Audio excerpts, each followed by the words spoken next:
Mom smirked in front of the whole family and said I was not in the will. I walked to the parking lot shaking, feeling stripped of the truth. Then at 12:07 in the morning, a stranger called. He whispered that someone was trying to erase me from something bigger than a legacy. He told me I was actually the only one chosen, but they would do anything to ensure I never found out. My name is Lexi Rivera, and for the last 20 years of my life, I have been the invisible stain on an otherwise pristine porcelain plate. I stood in the corner of the conference room at the law firm of Sterling and O'Connell, a room that smelled of lemon polish and aggressive billable hours. The mahogany table was long enough to land a small aircraft on, and seated around it were the people who shared my DNA, but none of my reality. My mother, Diane, sat at the head of the table.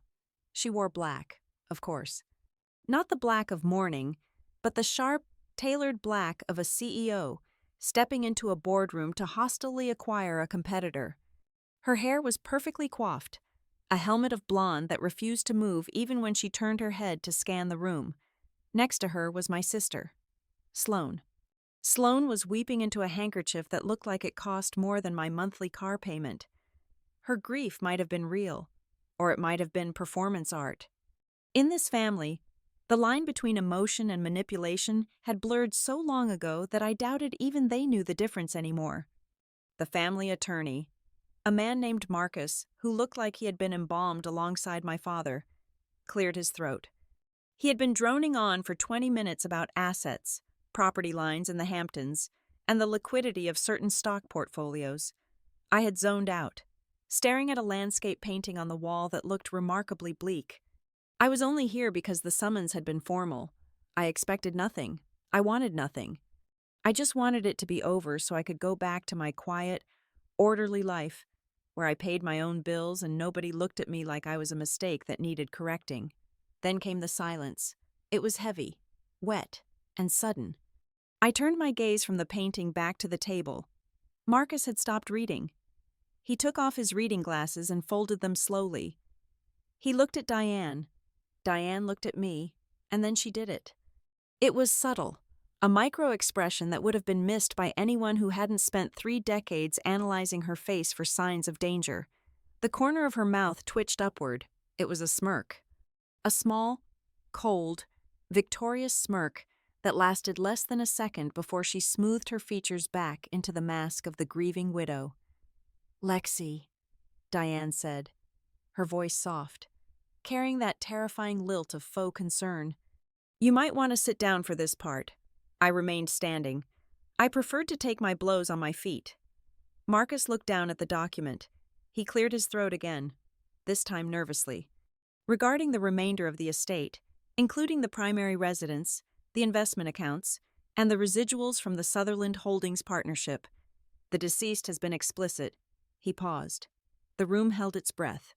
My Aunt Agatha leaned forward. My cousin Tom stopped checking his watch. The entirety of the estate is to be transferred to Diane Sutherland. A separate bequest of $250,000 is allocated to Sloane Sutherland. The lawyer stopped. He looked up. I waited. The silence stretched, becoming a physical thing that pressed against my eardrums. "And for Alexis Rivera," he said, his voice dropping an octave. "Nothing. The document states that she has chosen her own path, separate from this family, and is therefore excluded from all bequests, inheritances, and beneficiary considerations." The room did not gasp. There was no shock. Instead, by mine, there was a collective release of tension. I saw it in their shoulders. I saw it in the way they shifted in their leather chairs. They were relieved. The black sheep had been sheared. The mistake had been erased. By cutting me out, my father, or rather, the document my mother was currently presiding over, had validated everything they had always whispered about me. I was not one of them. I was the other, the outsider. Diane looked at me, her eyes dry and piercing. "I am so sorry. Lexi, you know how your father was. He had strict ideas about loyalty. It was a masterstroke." In one sentence, she had framed my disinheritance not as her doing, but as a moral failing on my part. I had failed the test of loyalty. I had failed my father. I looked at Sloane. My sister, the golden child, finally looked up from her damp handkerchief. Her eyes met mine. I looked for outrage. I looked for a sister who would stand up and say this was wrong, that Dad would never do this. Instead, I saw pity, a calm, detached pity. It was the look you give a stray dog that you have no intention of feeding. I felt the blood drain from my face, not from shock, but from a sudden, violent clarity. This was the final severing. I nodded. Just once. I understand. I said. My voice was steady. I was proud of that. I would not give them the satisfaction of a cracked syllable. I turned and walked to the door. I could feel their eyes on my back. I could feel their judgment sticking to my blazer like static electricity. I opened the heavy door and stepped out into the hallway. I did not run. I walked at a measured pace past the reception desk, past the elevators, and down the stairs. I pushed through the glass doors of the building and the heat of the afternoon hit me. I walked to my car, a 5-year-old sedan parked in the far corner of the lot, away from the Mercedes and Range Rovers of my relatives. My hands started to shake only when I reached for the door handle. I dropped my keys. I stared at them lying on the asphalt. I am not in the will. The words echoed in my head. It wasn't the money. God, I had made my own money. I had built a career in risk compliance. I audited companies for a living. I found lies in spreadsheets. I did not need their money. But the will was the final record. It was the last word. And the last word was that I did not matter.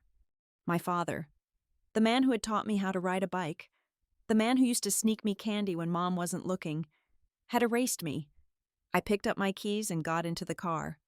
I gripped the steering wheel until my knuckles turned white. I forced myself to inhale for 4 seconds, hold for 4 seconds, exhale for 4 seconds. At least I know my position. I whispered to the empty car. At least the pretense is over. I drove home in silence. I did not turn on the radio. I needed the quiet to keep my brain from fragmenting. I spent the evening in my apartment, moving like a ghost. I showered, scrubbing my skin until it was red, trying to wash off the feeling of that conference room. I made tea that I didn't drink. I sat by the window and watched the city lights of downtown, wondering how many other people out there had just been legally declared unlovable. Midnight came and went. The digital clock on my nightstand read 12:07 in the morning. My phone, which I had left on the kitchen counter, began to ring.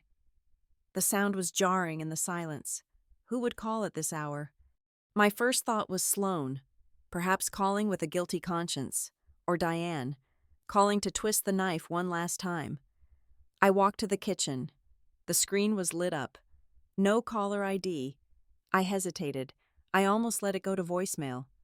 But something an instinct honed by years of sniffing out corporate fraud made me pick it up. "Hello," I said.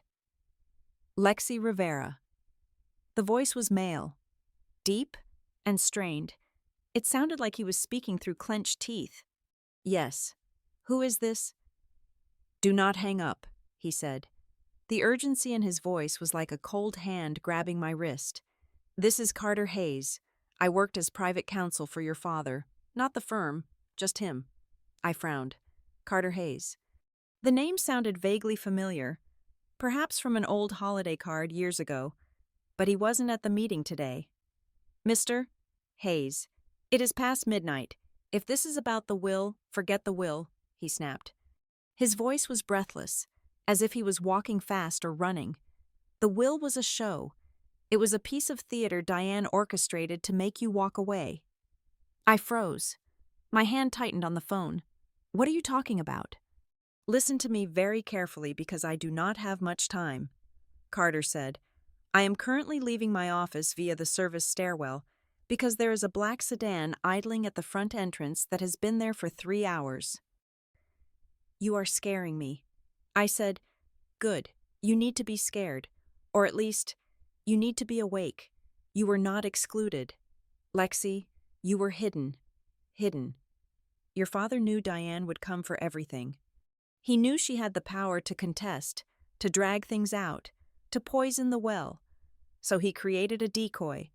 The will you heard today. That was the decoy. It was designed to satisfy her greed and make her lower her guard. I leaned against the counter, my legs feeling weak. Why would he do that? Why would he let me go through that humiliation? Because it was the only way to protect the real asset. Carter said, "There is a trust. Lexi, a blind trust." It was locked by a temporal condition. It could not be revealed, acknowledged, or accessed until 12 hours after the reading of the public will. He paused, and I heard the sound of a heavy door opening and closing in the background. The acoustics changed. He was outside now. Wind distorted the microphone for a second. "The trust is not just money," Carter hissed. "It is leverage. It is evidence. Diane knows something exists, but she does not know where it is or how to get to it. That is why she staged the reading the way she did. She wanted to break you. She wanted you to feel so small, so rejected, that you would disappear and never look back. If you walk away, the trust dissolves in 6 months and the assets revert to the estate. To her, my head was spinning. This sounded insane. It sounded like the plot of a bad movie, not my life. "Mr. Hayes, I don't know if I believe this. My father, he didn't say anything. He couldn't." Carter said, "He was being watched. Diane has controlled his communication for the last 2 years. You know that. Why do you think he stopped calling?" The question hit me hard. I had assumed he stopped calling because he had finally chosen her over me. "There is a file," Carter continued, "in the archives. It is designated under the code name Midnight Directive. Your father loved dramatic names. He said you would appreciate the irony. Midnight Directive. It is a digital key," Carter said, "but it requires physical authentication. You are the only person who can open it. Your biometrics, your signature." Suddenly, there was a loud clang on the other end of the line. It sounded like metal slamming against metal. A dumpster lid, a car door. Carter's breath hitched. "Damn it," he whispered. "Mr. Hayes." I gripped the phone with both hands. "Listen to me. Lexi, if I disappear, if this phone goes dead, you must go to Harbor Pines. Do you hear me?" "Harbor Pines? What is in Harbor Pines?" I asked, my voice rising. "The truth," he said, "and the only thing that can destroy your mother's version of history." I heard footsteps on the other end. Fast, heavy footsteps. "You are not out of the will." "Lexi," Carter said, his voice rushing now. "You are the only one who was ever actually in it. Everyone else is just waiting for the wire transfer. You were chosen for the war. The war. They will do anything to keep you from knowing," he said. "They are not just hiding money. They are hiding a crime." "Mr. Hayes," I shouted. There was a scuffle, the sound of a phone dropping. Then, silence. Not the silence of a disconnected line, but the silence of an open line where no one is speaking. Then, the line went dead. I stared at the black screen of my phone. The kitchen was quiet. The refrigerator hummed. A siren wailed somewhere in the distance. Miles away in the city, my heart was hammering against my ribs like a trapped bird. I looked at the time. 12:12. 5 minutes ago. I was a disinherited daughter nursing a bruised ego and a broken heart. I was a victim of a cruel mother and a passive father. Now, I stood in the darkness of my kitchen, realizing that the smirk on my mother's face hadn't been simple cruelty, it had been strategy. She wasn't just being mean, she was being tactical. And my father, I closed my eyes and pictured him, the way he used to look at me when I was a kid, conspiratorial, like we shared a secret joke that the rest of the world didn't get. "You were chosen for the war." I set the phone down on the counter. The trembling in my hands had stopped. It was replaced by a cold, sharp focus. I recognized this feeling. It was the feeling I got right before I cracked a complex audit. It was the feeling of disparate data points suddenly aligning into a pattern. This wasn't about inheritance. This wasn't about a beach house or a stock portfolio. Someone had lied to me for my entire life. I walked to the front door and engaged the deadbolt.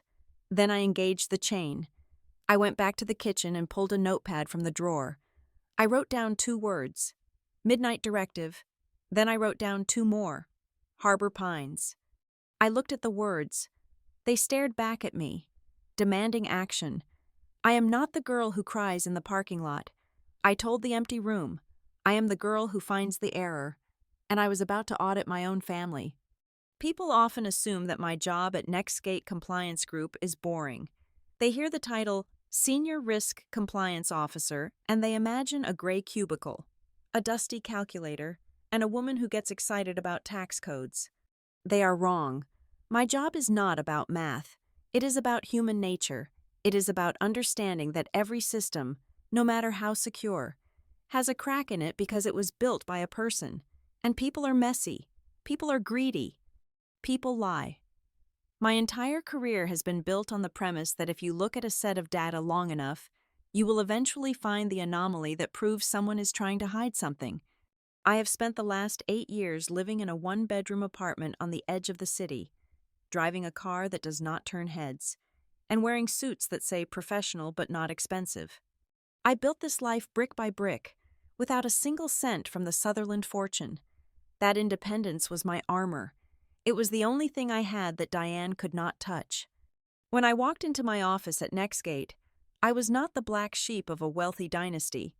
I was Rivera, the woman you called when you needed to know if your VP of sales was funneling kickbacks through a shell company in the Caymans. I was respected. I was feared. I was valid. But outside those office walls, I was still the daughter who broke the family. The rift did not start with the will. It started 12 years ago on a humid July evening on the patio of my parents' summer house. I was 23, fresh out of college and naive enough to think that the truth was a currency my family valued. I had found something, a letter, a receipt, a piece of evidence that proved my mother was not the saint she pretended to be. I do not even remember the specific details of the paper anymore, but I remember the feeling of holding it. I brought it to the dinner table. I asked a simple question. I thought I was helping. The reaction was instantaneous and nuclear. Diane did not cry. She did not apologize. She turned on me with a ferocity that left me breathless. She accused me of snooping, of being jealous, of trying to tear apart the happiness she had worked so hard to build. She looked at my father and waited for him to defend her. And he did. He sat there, staring at his plate, and let her rewrite the narrative until I was the villain. I was the one who caused drama. I was the unstable one. I was the problem. From that night on, I was effectively scrubbed from the portrait. I moved out 2 weeks later. The invitations to holidays became sparse, then stopped altogether. When I did see them, usually at unavoidable public functions, the air between us was so cold it could crack glass. And then there was Sloane, my sister Sloane, 2 years younger, 10 times more pliable. Sloane was the golden child, not because she was smarter or kinder, but because she understood the assignment. The assignment was to reflect Diane's glory back at her. Sloane married the right man, an investment banker with a firm handshake and no opinions.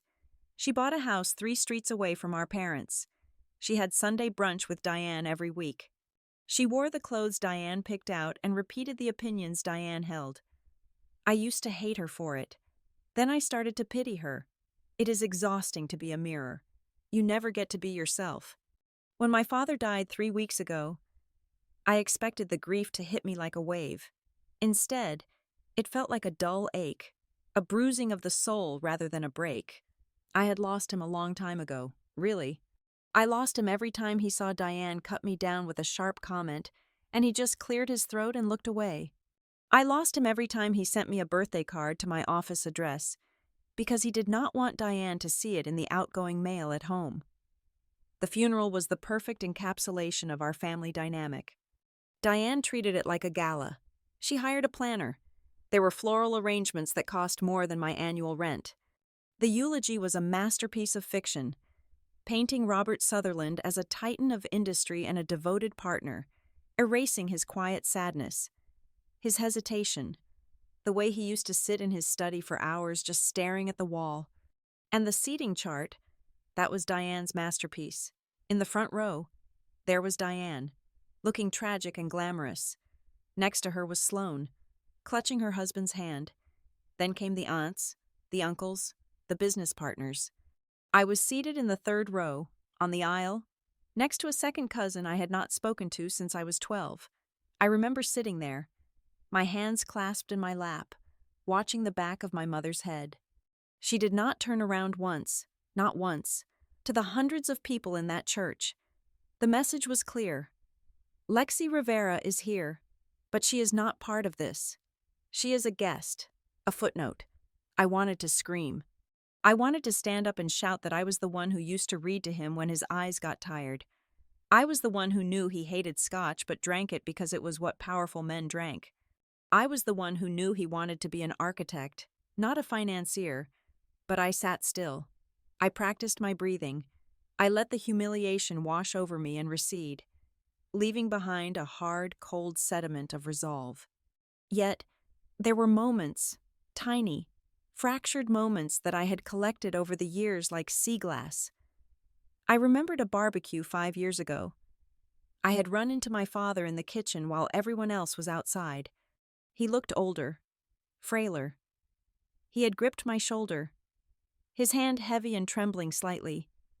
He looked me right in the eye, and for a second, the fog of passivity cleared. "You are the strong one, Lexi," he had whispered. "You are the only one who can walk alone. One day you will understand why that matters." Then Diane had walked in, and the mask slammed back down over his face. He pulled his hand away as if he had been burned. And then there was the text message. It came 2 weeks before the heart attack that killed him. It was late, almost midnight. My phone buzzed on my nightstand. "If the day comes when you feel the whole world has turned its back on you, please remember this. The truth is still there. It is just waiting for you to find it." I am sorry. I had stared at that text for an hour. I typed out a reply, then deleted it. I typed another, then deleted that too. Finally, I just wrote, "I love you, Dad." He never replied. I told myself I did not want their money. I told myself I did not care about the estate. When I walked into that law office for the reading of the will, I had already made peace with zero. I told myself I just wanted acknowledgement. I wanted one final gesture that said, "I saw you. You were my daughter." When Diane smirked, when the lawyer read that cold, clinical sentence about me choosing my own path, it felt like the text message had been a lie. It felt like his whispered words in the kitchen had been delusions. I felt stupid. I felt like a child who believed in fairy tales while the adults were doing business. But now I stood in the center of my living room. The memory of Carter Hayes's frantic whisper replaying in my mind. "You were not excluded. You were hidden." Midnight directive. The pieces began to shift. My professional brain, the part of me that hunted for compliance failures and hidden risks, kicked into gear. If Diane had simply wanted to cut me out, she could have done it quietly. She did not need the spectacle, but Carter said the spectacle was the point. The public humiliation was a strategic move to force me to retreat. She wanted me to run away to my quiet life and never ask questions. She wanted me to accept the narrative that I was unwanted, so that I would not look for the thing that proved I was essential. Why? Why go to such lengths? If it was just money, Diane already had millions. She had the houses, the cars, the status. People like Diane do not take risks unless the reward is massive or the threat is existential. What was in that trust? Carter had said it was locked by a temporal condition. It could not be accessed until 12 hours after the reading. That meant my father had anticipated this exact scenario. He knew Diane. He knew she would stage a public execution of my character, so he set a trap that would only open after she thought she had won. I looked around my apartment. It suddenly felt different. It was no longer a sanctuary. It was a waiting room. I went to my closet and pulled out a shoebox from the top shelf. Inside were the few things I had kept from my childhood. A photo of me and Dad fishing, a silver locket he gave me for my 16th birthday, and that old phone where the text message was stored. I powered it up. The screen cracked and dim. I navigated to the messages. The truth is still there. He knew. He knew he was dying, and he knew he could not save me while he was alive. He was too weak to fight Diane in the light of day, So he built a weapon for me to use in the dark. A surge of anger rose in my chest, hot and sharp. I was angry at him for being weak. I was angry at him for leaving me to fight this alone. But beneath the anger, there was something else, a vindication. He had not forgotten me. He had not discarded me. He had banked on me. He had bet everything on the fact that I would be smart enough, tough enough, and angry enough to answer a phone call after midnight. My self-respect, which I had used as a shield to keep from getting hurt, was dissolving. In its place was a cold, hard sense of purpose. This was no longer about feelings. This was not about getting a hug or an apology. This was an investigation. I walked over to my desk and opened my laptop. I logged into my secure work server. If I was going to do this, I was going to do it the way I did everything at Nextgate. I would be methodical. I would be ruthless. I would document every step. I typed Harbor Pines into the search bar. It was a small coastal town about 2 hours north. Quiet, remote, the kind of place where people went to be forgotten, or to hide things. I checked my bank account. I had enough savings to float me for a few months if I needed to take leave. I had a car. I had a brain that did not miss details. Diane thought she had buried me today. She thought she had put the final nail in the coffin of Lexi Rivera. The disappointment, the outsider, she was wrong. She had just activated me. I went to the kitchen and made a pot of coffee. I was not going to sleep tonight. I had a file to build. I had a timeline to reconstruct. I thought about Sloane, sleeping in her perfect house, probably relieved that the awkwardness of the will reading was over. She had no idea what was coming. She was playing checkers while our father had set up a chessboard that spanned beyond the grave. I took a sip of the black coffee. It was bitter, just the way I liked it. If I disappear, you must go to Harbor Pines. Carter's voice echoed again. I grabbed a pen and a fresh legal pad. At the top of the page, I wrote the date. Underneath it, I wrote, "Objective locate the midnight directive." Then, below that, in jagged, heavy handwriting, identify the threat. Because Carter had said something else. He said someone was watching him. He said someone was trying to erase me. That meant this was not just a legal battle. It was a physical one. There were players on the board I did not know yet. I felt a shiver run down my spine. But it was not fear. It was adrenaline. For the first time in 10 years, I did not feel like the victim in my own family history. I felt like the protagonist. I looked at the clock. 1:15 in the morning. The funeral was over. The reading was done. The mourning period was finished. The audit had begun. To understand why I was willing to drive into the darkness to meet a man I barely knew, you have to understand the full architecture of the afternoon that preceded it. The summary I gave you earlier, the smirk. The rejection was just the headline. The reality was a much slower, more deliberate suffocation. When I had walked into the conference room at Sterling and O'Connell earlier that day, I had expected a private affair, a standard legal formality involving myself, my mother Diane, my sister Sloane, and the executor. Instead, I walked into a full house. Diane had not just arranged a meeting, she had arranged an audience. The room was filled with faces I had not seen in years. My Aunt Agatha was there, clutching her purse like she was afraid I might snatch it. My cousin Tom, who works in hedge funds and has never looked me in the eye, was checking his phone in the corner. There were business partners of my father, old friends of Diane, and even the pastor from the church my parents attended, a man who had preached forgiveness every Sunday, but never once reached out to me when I was exiled from the family fold. Diane had invited them all. At the time, I did not understand why. Now, looking back, the strategy was brutal in its brilliance. She wanted witnesses. She wanted to ensure that my humiliation was not just a legal fact but a social one. She wanted to make sure that when the hammer fell, it echoed through the entire social registry. I took the only empty seat available, a stiff wooden chair placed slightly back from the main mahogany table. It felt like the kids' table at Thanksgiving, except I was 35 years old, and the only thing being served was judgment. The air in the room was stale, recycled, and heavy with the scent of expensive perfume and nervous sweat. Carter Hayes sat at the head of the table.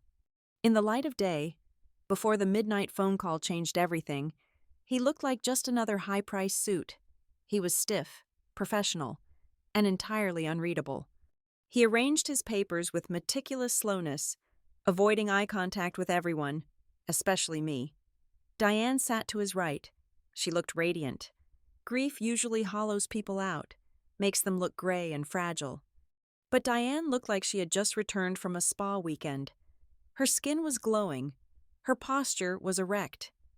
She nodded graciously to the relatives, playing the role of the brave widow to perfection. Carter began to read. It was a litany of wealth that was almost obscene to hear spoken aloud. The beach house in the Hamptons, the penthouse in the city, the diversified portfolio of blue-chip stocks, the vintage car collection, the blind trusts established for tax purposes. Carter read through the list in a monotone voice. With every asset named, he announced the beneficiary. To my wife, Diane Sutherland. To my wife, Diane Sutherland. To my wife, Diane Sutherland. The repetition was hypnotic. It was a drumbeat of accumulation. With every sentence, Diane's power grew. You could feel the room shifting toward her. The relatives were doing the mental math, realizing just how powerful the woman at the head of the table had become. They were already adjusting their smiles, preparing their congratulations. Then came the first pause. Carter took a sip of water. He turned a page. To my daughter, Sloane Vaughn. He read, his voice not wavering. I leave the sum of $50,000. This is a token of affection, intended for personal use. The room rippled with a quiet murmur.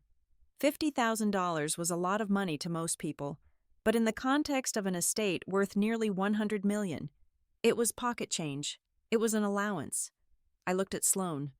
She did not flinch. She kept her head down, dabbing at her dry eyes with that lace handkerchief. She knew. She had already made her deal with the devil. She didn't need the money from the will, because she had the security of being Diane's chosen pet. She accepted the crumb because she knew she would be fed at the main table later. Then Carter turned the page again. This was it. The moment the room had been waiting for. I felt the collective gaze of 20 people swivel toward me. My neck prickled with heat.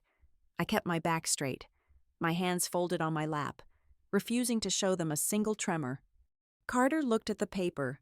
He hesitated for a fraction of a second, a tiny, almost imperceptible glitch in his professional demeanor before he spoke. Regarding Alexis Rivera, he said, the silence was absolute. You could hear the hum of the air conditioning unit. The deceased has made no provision. The document states that as she has chosen to live her life apart from the values and trajectory of this family, she is to remain apart from its legacy. She is not a beneficiary of this will. He placed the paper down. It wasn't just that I got nothing, it was the way it was phrased. Apart from the values, it was a moral judgment etched into a legal document. It was my father, from the grave, telling the world that I was defective. That was when Diane smiled. It wasn't the quick, micro smirk I had seen earlier. This was a full, radiant smile. She turned to Aunt Agatha, then to the pastor, and finally, she turned her cold blue eyes on me. You see? She said, her voice melodic and loud enough for everyone to hear. Even your father understood in the end. Finally, decent people are rewarded. The insult landed like a physical slap. Decent people. The implication was clear. I was indecent. I was the rot that had been excised so the healthy tissue could thrive. I felt the blood drain from my face. I wanted to scream. I wanted to flip the table. I wanted to shout about the nights I sat up with him when he was sick, about the secrets I had kept, about the fact that the only reason I was apart from the family was because I refused to lie for her. But I didn't. I looked at Sloane. Sloane looked up at me. Her eyes were wide, pleading, but it wasn't a plea for forgiveness. It was a warning. Her look said, do not make a scene. Do not embarrass us. Take your beating and go. She offered me a tight, pitying grimace, the kind you give a beggar when you have no intention of opening your wallet. It was a look that said she was safe, and I was out. And that was just the natural order of things. I stood up. My legs felt like they were made of wood, but I forced them to hold me. "I have one question," I said. My voice sounded strange to my own ears, hoarse, but steady. Diane sighed, an exaggerated sound of exhaustion, as if my mere existence was a fatigue she had to endure. "Of course you do," she said. I ignored her. I looked directly at Carter Hayes. "Did he leave a letter?" I asked. Did my father leave a personal note for me? I did not care about the money. I truly didn't. But my father and I had a tradition. Since I was a little girl, whenever he went away on business, he would leave a note under my pillow. Even when we were estranged, I clung to the hope that he would leave one last message, something private, something that explained why he had let this happen. Carter opened his mouth to speak, but Diane cut him off. She laughed. It was a dry, sharp sound. "Oh, Lexi," she said, shaking her head. "You really don't get it, do you? He didn't write you a letter because he didn't have anything to say to you. He didn't think of you at all. You were not on his mind." She leaned forward, her voice dropping to a conspiratorial whisper that carried to the back of the room. "He wanted to protect the family from your drama. That was his last wish, to erase the mistake." The room was spinning. Erase the mistake. She wasn't just taking the inheritance, she was taking the history. She was rewriting the narrative of my life to make me a stranger to my own father. I looked around the room. The pastor looked down at his shoes. Aunt Agatha pretended to examine her fingernails. No one spoke up. No one said, "That is cruel." Diane. No one said, "He loved her." They were all complicit. Their silence was bought and paid for by the promise of proximity to Diane's wealth. I realized then that this was not a legal proceeding. It was a theater production, and I had played my role perfectly. I was the villain, vanquished by the righteous matriarch. I nodded. I did not give them tears. I would not give them that satisfaction. "I understand," I said quietly. I turned my back on them. I walked toward the heavy oak doors. The walk felt endless. I could feel their eyes drilling into my spine. I could feel Diane's triumph radiating like heat. I pushed the doors open and stepped into the corridor. I walked to the elevator. I rode it down to the lobby. I walked out to the parking lot. I got into my car and closed the door. And then I broke. It wasn't a graceful cry. It was a guttural, ugly sound that ripped out of my throat. I slammed my hands against the steering wheel, again and again, until my palms stung. I gasped for air, but it felt like the car was filling with concrete. "He didn't think of you." The words echoed in the small space. "He didn't think of you." I curled forward, resting my forehead on the steering wheel. My body shaking so hard the car vibrated. I felt buried. I felt like they had just shoveled 6 feet of dirt over me and left me to suffocate. It wasn't the loss of the money that broke me. It was the loss of the reality. I knew he loved me. I knew it. But they had a piece of paper that said he didn't. And in the eyes of the world, that paper was the truth.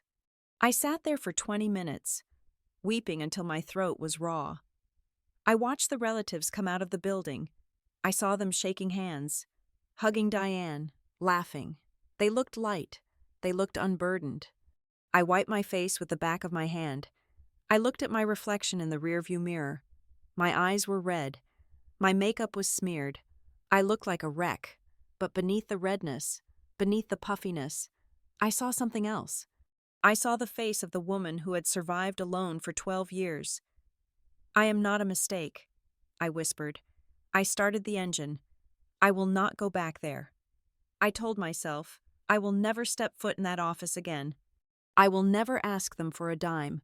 I will starve before I take a cent from Diane Sutherland. But I will not let them lie. I put the car in gear and drove out of the lot. I didn't know where I was going, so I just drove. I drove until the sun went down. I drove until the city lights flickered on. I drove until the anger settled into a cold, hard knot in my stomach. I parked outside my apartment building. I went inside. I sat in the dark. And I waited. I wasn't sure what I was waiting on. Maybe I was waiting for the grief to finish me. Maybe I was waiting for daylight so I could begin searching for a new job in a different city. But then, the digital clock on my microwave clicked, 12:07, and the phone rang. The darkness of my apartment suddenly felt less like a tomb and more like a waiting room. The door to the secret world, the world my father had actually built, not the fake one Diane had staged, was about to open. I reached for the phone, drying the last of my tears. The public humiliation was over. The private war was just beginning. The silence in my apartment following the first call had been heavy, but the silence after the phone rang a second time was suffocating.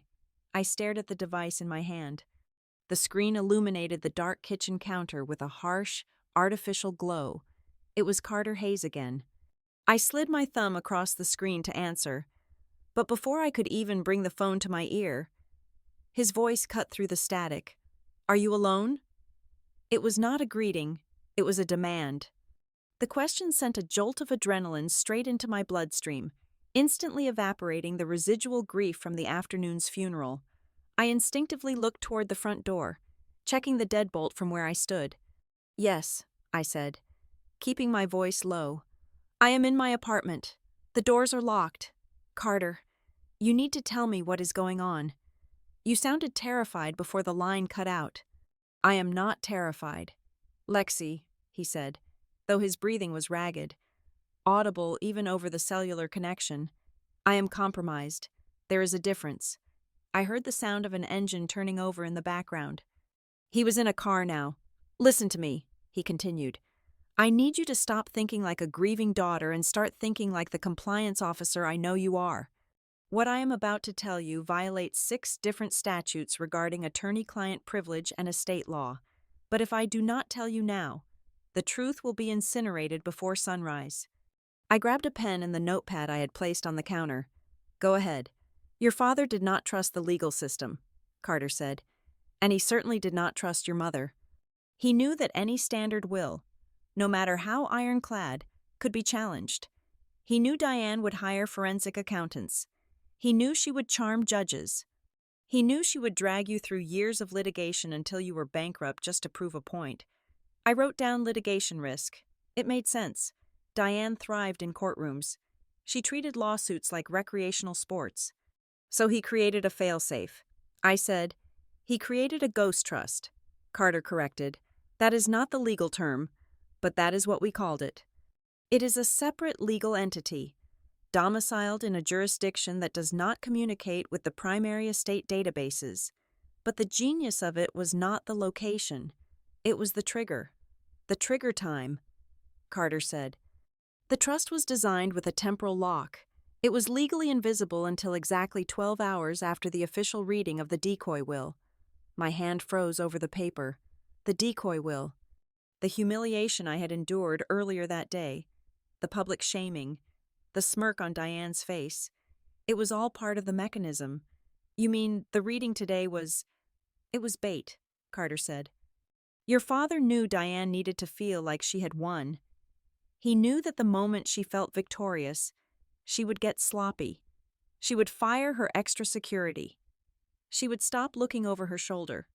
The condition for the trust to activate was that the public will had to be read, and you had to be publicly disinherited." I felt a wave of nausea. My father had orchestrated my humiliation. He had used my pain as a tactical distraction. He hurt me to save the assets I asked, my voice trembling with a mix of anger and confusion. "He hurt you to save your life," Carter snapped. The line went silent for a second. I could hear the hum of tires on asphalt. Carter was driving fast. "What do you mean?" "Save my life," I asked. "Lexi, I am not talking about money anymore," Carter said, his voice dropping.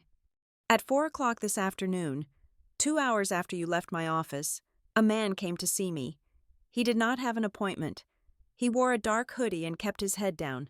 He bypassed my secretary. He walked straight into my office and placed a thick envelope on my desk. I gripped the phone tighter. What was in the envelope? $50,000 in cash," Carter said, "and a request. He wanted me to locate a specific addendum in your father's physical files and shred it. He said it was a bookkeeping error that Mrs. Sutherland wanted to tidy up. I closed my eyes. Bribery. It was clumsy, but effective. Did you see his face? No, Carter said. But I saw the security footage after he left. He knew exactly where the cameras were. He kept his face obscured. But Lexi, here's the thing. When I refused to touch the envelope, he smiled. He didn't threaten me. He just said that accidents happen to stubborn people. Then he left. I looked at the window of my apartment. The blinds were open. I suddenly felt very exposed.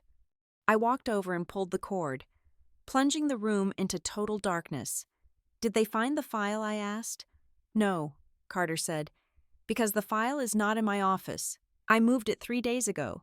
Your father gave me strict instructions. If the sharks start circling, move the bait. Where is it? I am sending you an address, Carter said. It is a private archival facility outside of the city limits. It is in a town called Harbor Pines. Do you know it? I knew the name. It was a desolate stretch of coast, mostly abandoned warehouses and old fishing canneries that had been converted into cheap storage units. I know it. I need you to meet me there, Carter said. Not now. It is too dangerous to move at night. They might be watching the roads. Meet me there at 5:30 in the morning. That is when the facility opens its automated gates. 5:30, I repeated, writing it down. Lexi, Carter said, and his voice softened for the first time. You need to understand something. The trust isn't just a bank account.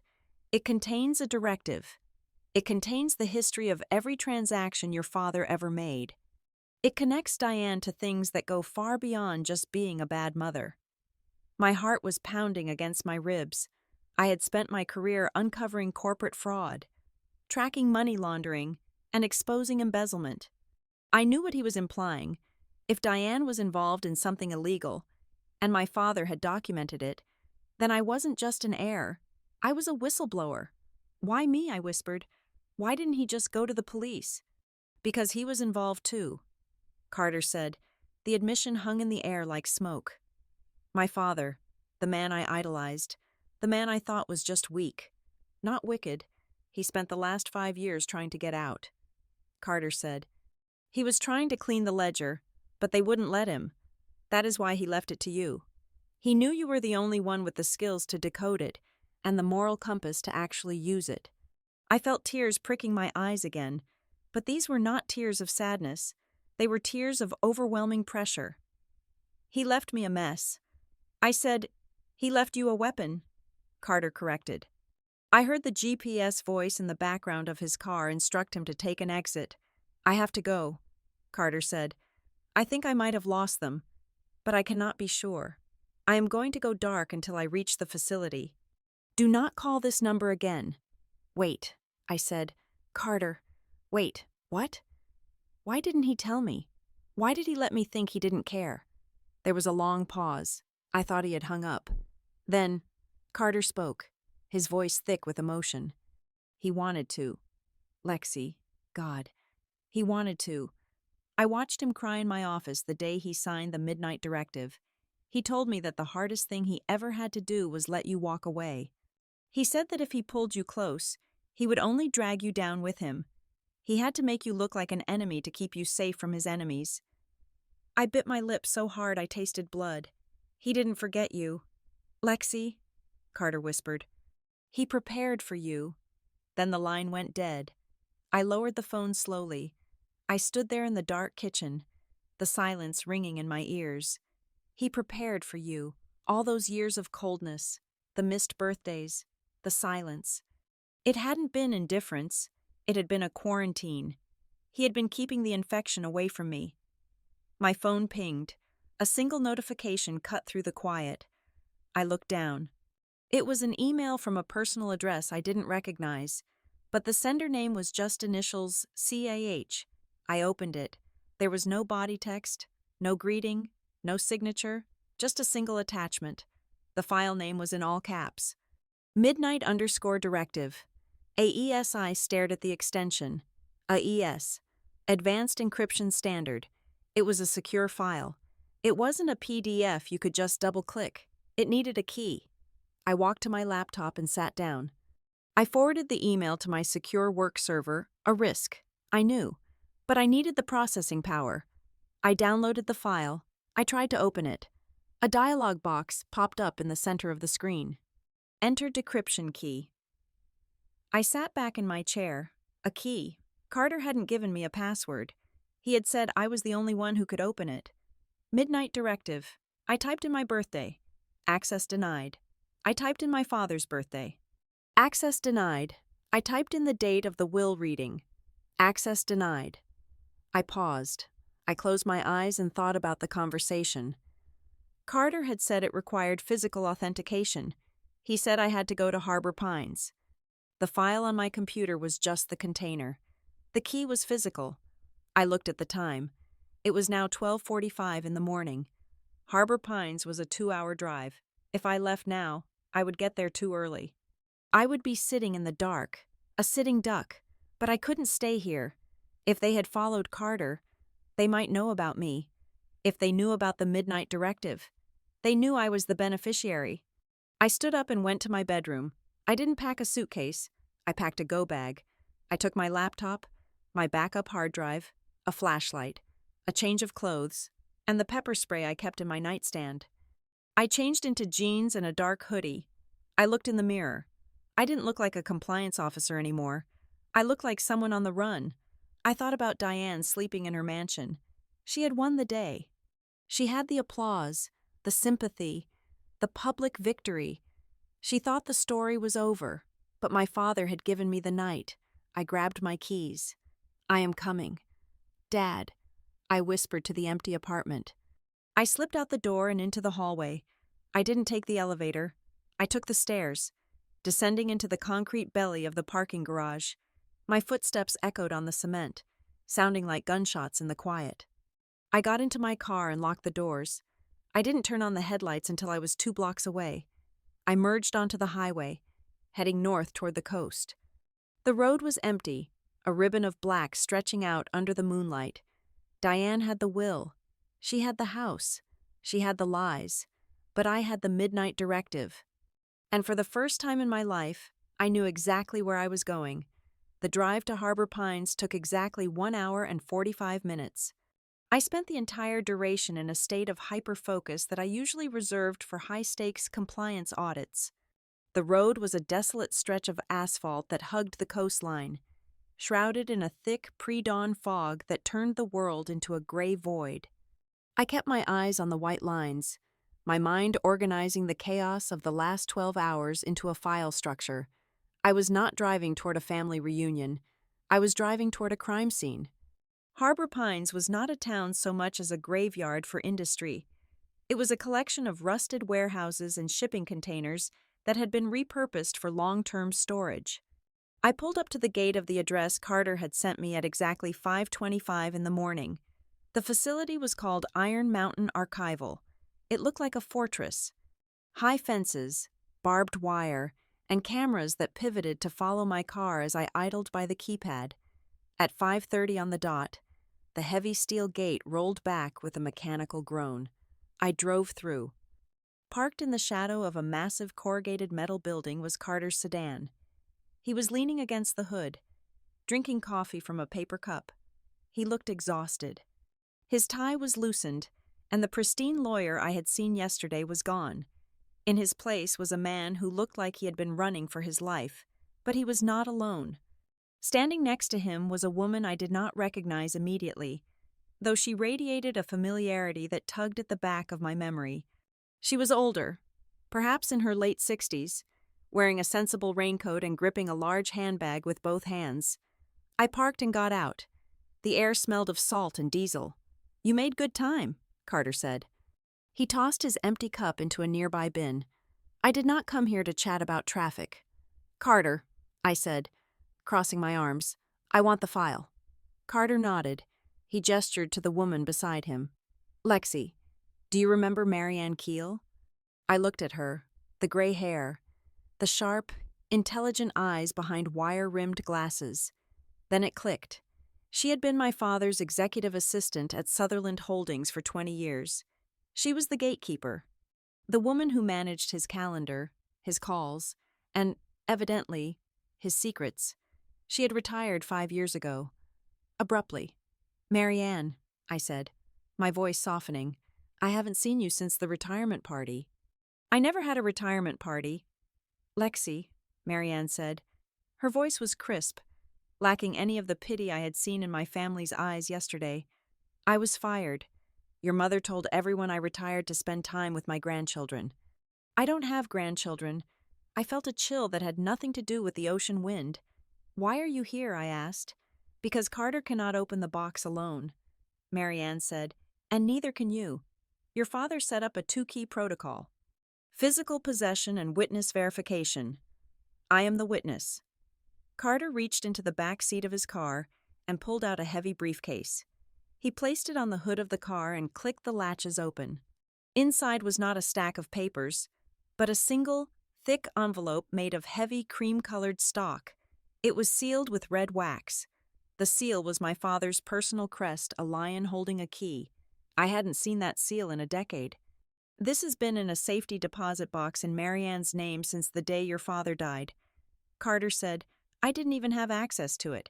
Marianne brought it here this morning. He handed me the envelope. It felt heavy, substantial. Open it, he said. Before the sun comes up. I slid my finger under the flap, breaking the wax. The sound of the paper tearing seemed incredibly loud in the quiet lot. I pulled out the contents. There were 3 things: a handwritten letter, a flash drive, and a stack of photocopied documents. I unfolded the letter first. I recognized the handwriting immediately. It was my father's cramped, spiky script, the handwriting of a man who thought faster than he could write. My dearest Lexi, if you are reading this, then the worst has happened. Not my death, I have made my peace with that. The worst is that you have been publicly stripped of your name. I am sorry I had to be the one to orchestrate it. Please believe me when I say it was the only way to get you out of the line of fire. You think your mother is just greedy. She is, but greed is predictable. What we are dealing with is not just greed, it is leverage. For the past 3 years, Diane has not been acting alone. She has been under the influence and perhaps the control of a man named Miles Kincaid. I looked up. Miles Kincaid. Who is Miles Kincaid? I asked. Carter grimaced. He is a consultant. That is what his business card says. In reality, he is a corporate raider. He specializes in distressed assets and hostile takeovers. He met your mother at a charity gala 4 years ago. Since then, he has been slowly integrating himself into Sutherland Holdings. I looked back at the letter. Miles found a weakness in the company's filings from 10 years ago, a tax structure that was technically legal but ethically gray. He used it to pressure me. He wanted access to the offshore accounts. He wanted to liquidate the legacy assets, the land, the factories, and turn them into quick cash. I refused. That was when Diane turned. She saw Miles as the future and me as the obstacle. They started forging my authorization on minor things at first. Transfers of stock, changes in board seats. I tried to stop them, but my health was failing. And they controlled my access to the lawyers. They isolated me. Lexi. They made me a prisoner in my own home. I could not fight them openly because they threatened to frame me for the tax issues Miles had uncovered. They threatened to drag the family name through the mud. And more importantly, they threatened you. Miles told me that if I didn't cooperate, he would find a way to destroy your career at Nextgate. He knew where you worked. He knew your boss. My blood ran cold. My independence, the career I was so proud of, had been used as a hostage. So I played the part of the dying, submissive husband. I let them think they had won. I let them write the will. But I kept records. Every time they forced me to sign something, I kept a copy. Every time Miles sent an email from my account, I archived it. The trust I have left you is not just money. It holds the controlling shares of the company, held in a dormant shell corporation. But to claim it, you have to prove that the will Diane just probated is a fraud. You have to prove that I was under duress. Use your skills. Lexi, don't fight them like a daughter. Fight them like an auditor. Follow the paper trail. It leads to the truth. Love, Dad. I lowered the letter. My hands were trembling, but not from sadness. I was shaking with rage. Pure, white-hot rage. They threatened my job. I whispered. They used me to silence him. I picked up the stack of photocopied documents from the envelope. These were the documents my father had mentioned, the ones he had secretly copied. I turned on the flashlight from my go bag and shone it on the hood of the car. I spread the papers out. Carter and Marianne leaned in. "Look at this," I said, pointing to a document dated 6 months ago. It was a power of attorney transfer, giving Diane control over his medical decisions. I scanned the signature. "Robert Sutherland. It looks real," Marianne said. "To a layman." "Yes," I said. I pulled a magnifying glass from my bag, a tool of the trade.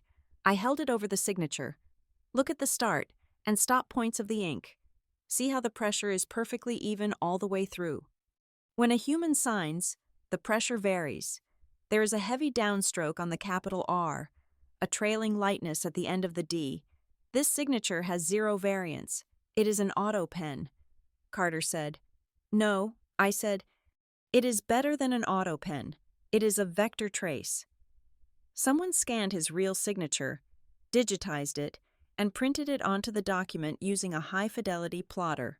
It is forgery, but it is high-tech forgery. I flipped to another document, a transfer of funds to a shell company in the Cayman Islands. "Look at the date," I said. "October 12th. I pulled out my phone and opened my calendar app, scrolling back. Dad was in the hospital on October 12th. I said, he was in the ICU after his second cardiac episode. I remember because I tried to visit and Diane blocked me at the nurse's station. He was in a medically induced coma that day," Marianne confirmed. "I saw the medical records. He physically could not have signed a transfer order." I looked at Carter. "This is it. This is the predicate offense. Wire fraud, forgery. Elder abuse. We have enough to go to the police," Carter said. "No," I said immediately. Carter blinked. "What if we go to the police now? Diane and Miles will bury us in paperwork." I said, "They will claim these are copies, that they are not admissible. They will hire experts to say the signatures are real. The police will see a family squabble and tell us it is a civil matter. By the time we get a court date, Miles will have liquidated the assets and vanished. So what do?" Marianne asked. "We audit them." I said. My voice was calm, terrifyingly calm. "We don't just accuse them, we trap them." I picked up the flash drive. "What is on this?" I asked. "The metadata," Carter said. "Your father managed to install a keylogger on his home computer. It recorded every keystroke made on his terminal for the last year. It proves who was typing when he was asleep. It proves Miles was logging in as him. And there is something else," Carter added. He looked nervous. "There is a voice recording, a confession, of sorts. Where is it?" "I don't have it," Carter said. "It is in a dead drop. A safe deposit box in a bank in Zurich. I have the key, but I'm not giving it to you." "Why not?" I demanded. "Because it is my insurance policy," Carter said grimly. "If they come for me, if they hurt me, that key goes to the authorities automatically. As long as I hold it, I am safe. And as long as you are working on the investigation, you need me alive." I looked at him. I respected that. It was a risk mitigation strategy. "Fine," I said. "We keep the Zurich recording in reserve. We use the documents and the keylogger to build the trap." I looked at the pile of papers. I needed to organize this. I needed to cross-reference the dates of the forged signatures with Miles Kincaid's travel schedule. I needed to match the metadata from the keylogger with the email sent from Diane's account. "I need a war room," I said. "I can't go back to my apartment. It is not secure. You can use my basement."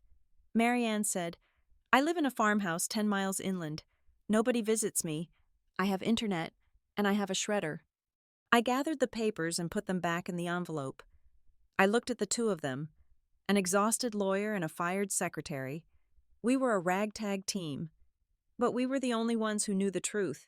"One more thing," I said, looking at Carter. "The midnight directive file on my computer, the encrypted one." "What is the key?" Carter reached into his pocket and pulled out a small silver object. It was a physical USB security key, the kind used for high-level military encryption. "It is biometrics," he said. "It needs your fingerprint. But it also needs a 6-digit code. What is the code? He looked at me. It is the date you walked out of the house, the day you left the family. I froze. July 14th, 2012. He said it was the day he lost his daughter. Carter said softly, "So he made it the key to getting her back." I took the silver key. It was cold in my hand. I looked out at the ocean.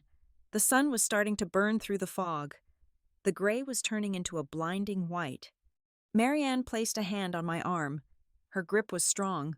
"Listen to me, girl," she said. Her eyes were hard behind her glasses. "Do not think for a second that this is about money.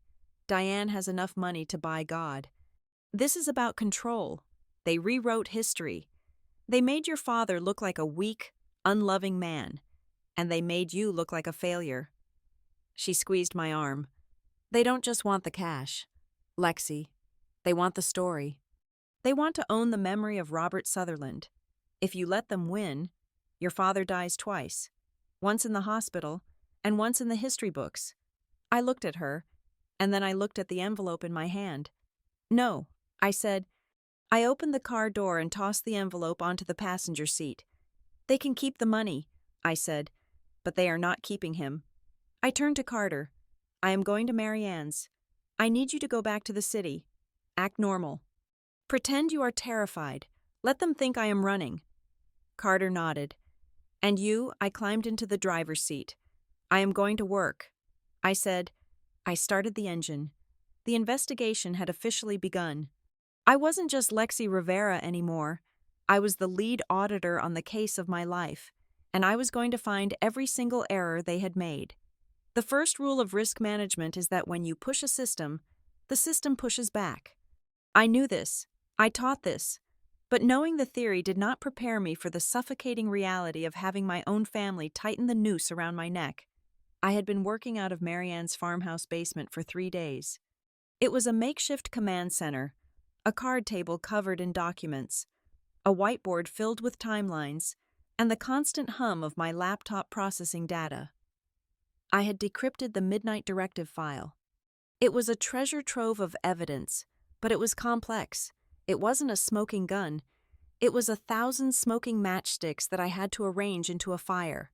Then, the counteroffensive began. It started with a vibration in my pocket, a text message. I looked at the screen and saw the name Mom. I hadn't changed the contact name in my phone for 12 years, a digital relic of a relationship that no longer existed.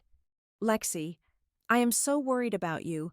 I heard you were seen leaving the city. Please, darling, do not let people take advantage of your grief. There are lawyers who will promise you money just to get their fees. Come home. Let us help you." I read the message twice. It was a masterclass in gaslighting. "Darling, help you, to an outsider." It looked like a concerned mother reaching out to a wayward daughter. But I knew the code. She wasn't worried about me being exploited. She was worried about me finding the truth. The mention of lawyers was a direct shot at Carter. She knew I was with him. She was telling me she knew. I didn't reply. I took a screenshot and saved it to a folder labeled harassment_log.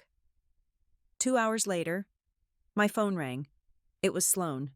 I answered this time. I needed to gauge the temperature of the room I wasn't in. "Lexi." Sloan's voice was wet, thick with tears. "Lexi, please tell me you are not doing this." "Doing what?" "Sloan," I asked, keeping my voice neutral. "Mom says you are hiring investigators. She says you are trying to contest the will." "Lexi, you can't." "Why can't I?" "Because it's not true. Because it will kill her." Sloan sobbed. "She is fragile. Lexi, losing Dad almost broke her. If you drag the family name through the mud with some sordid lawsuit, she won't survive it. And think about the family reputation. The board members are already asking questions." I listened to my sister weep. I felt a pang of sympathy, but it was quickly eclipsed by frustration. Sloan was not protecting our mother. She was protecting her own comfort. She was terrified that if the boat rocked, she would fall out. "Sloan," I said gently, "Mom is not fragile.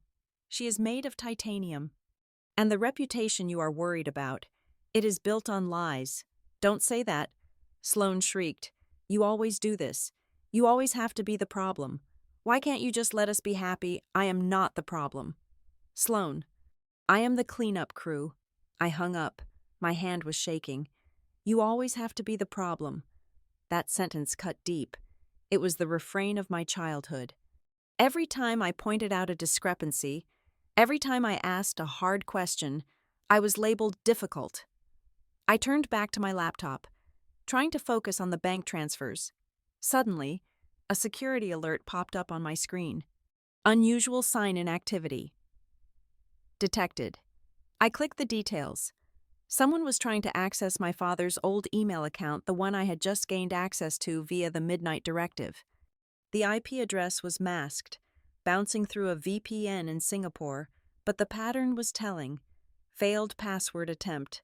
Lexi 1990. Failed password attempt. Rivera Compliance. Failed password attempt. 07142012. I stared at the screen. They were guessing passwords based on my life. They were using my birthday, my job, the date I left home. It wasn't a brute force algorithm. It was a personal attack. Whoever was behind the keyboard knew me. They were mining my biography to crack the lock. I changed the password immediately to a randomized 30-character string and enabled two-factor authentication on a burner phone I had bought at a gas station. Nice try. Miles, I whispered. The pressure escalated the next morning. Carter called me from a payphone. We have a problem, he said. His voice was tight. What happened? I just got a courier package at the office.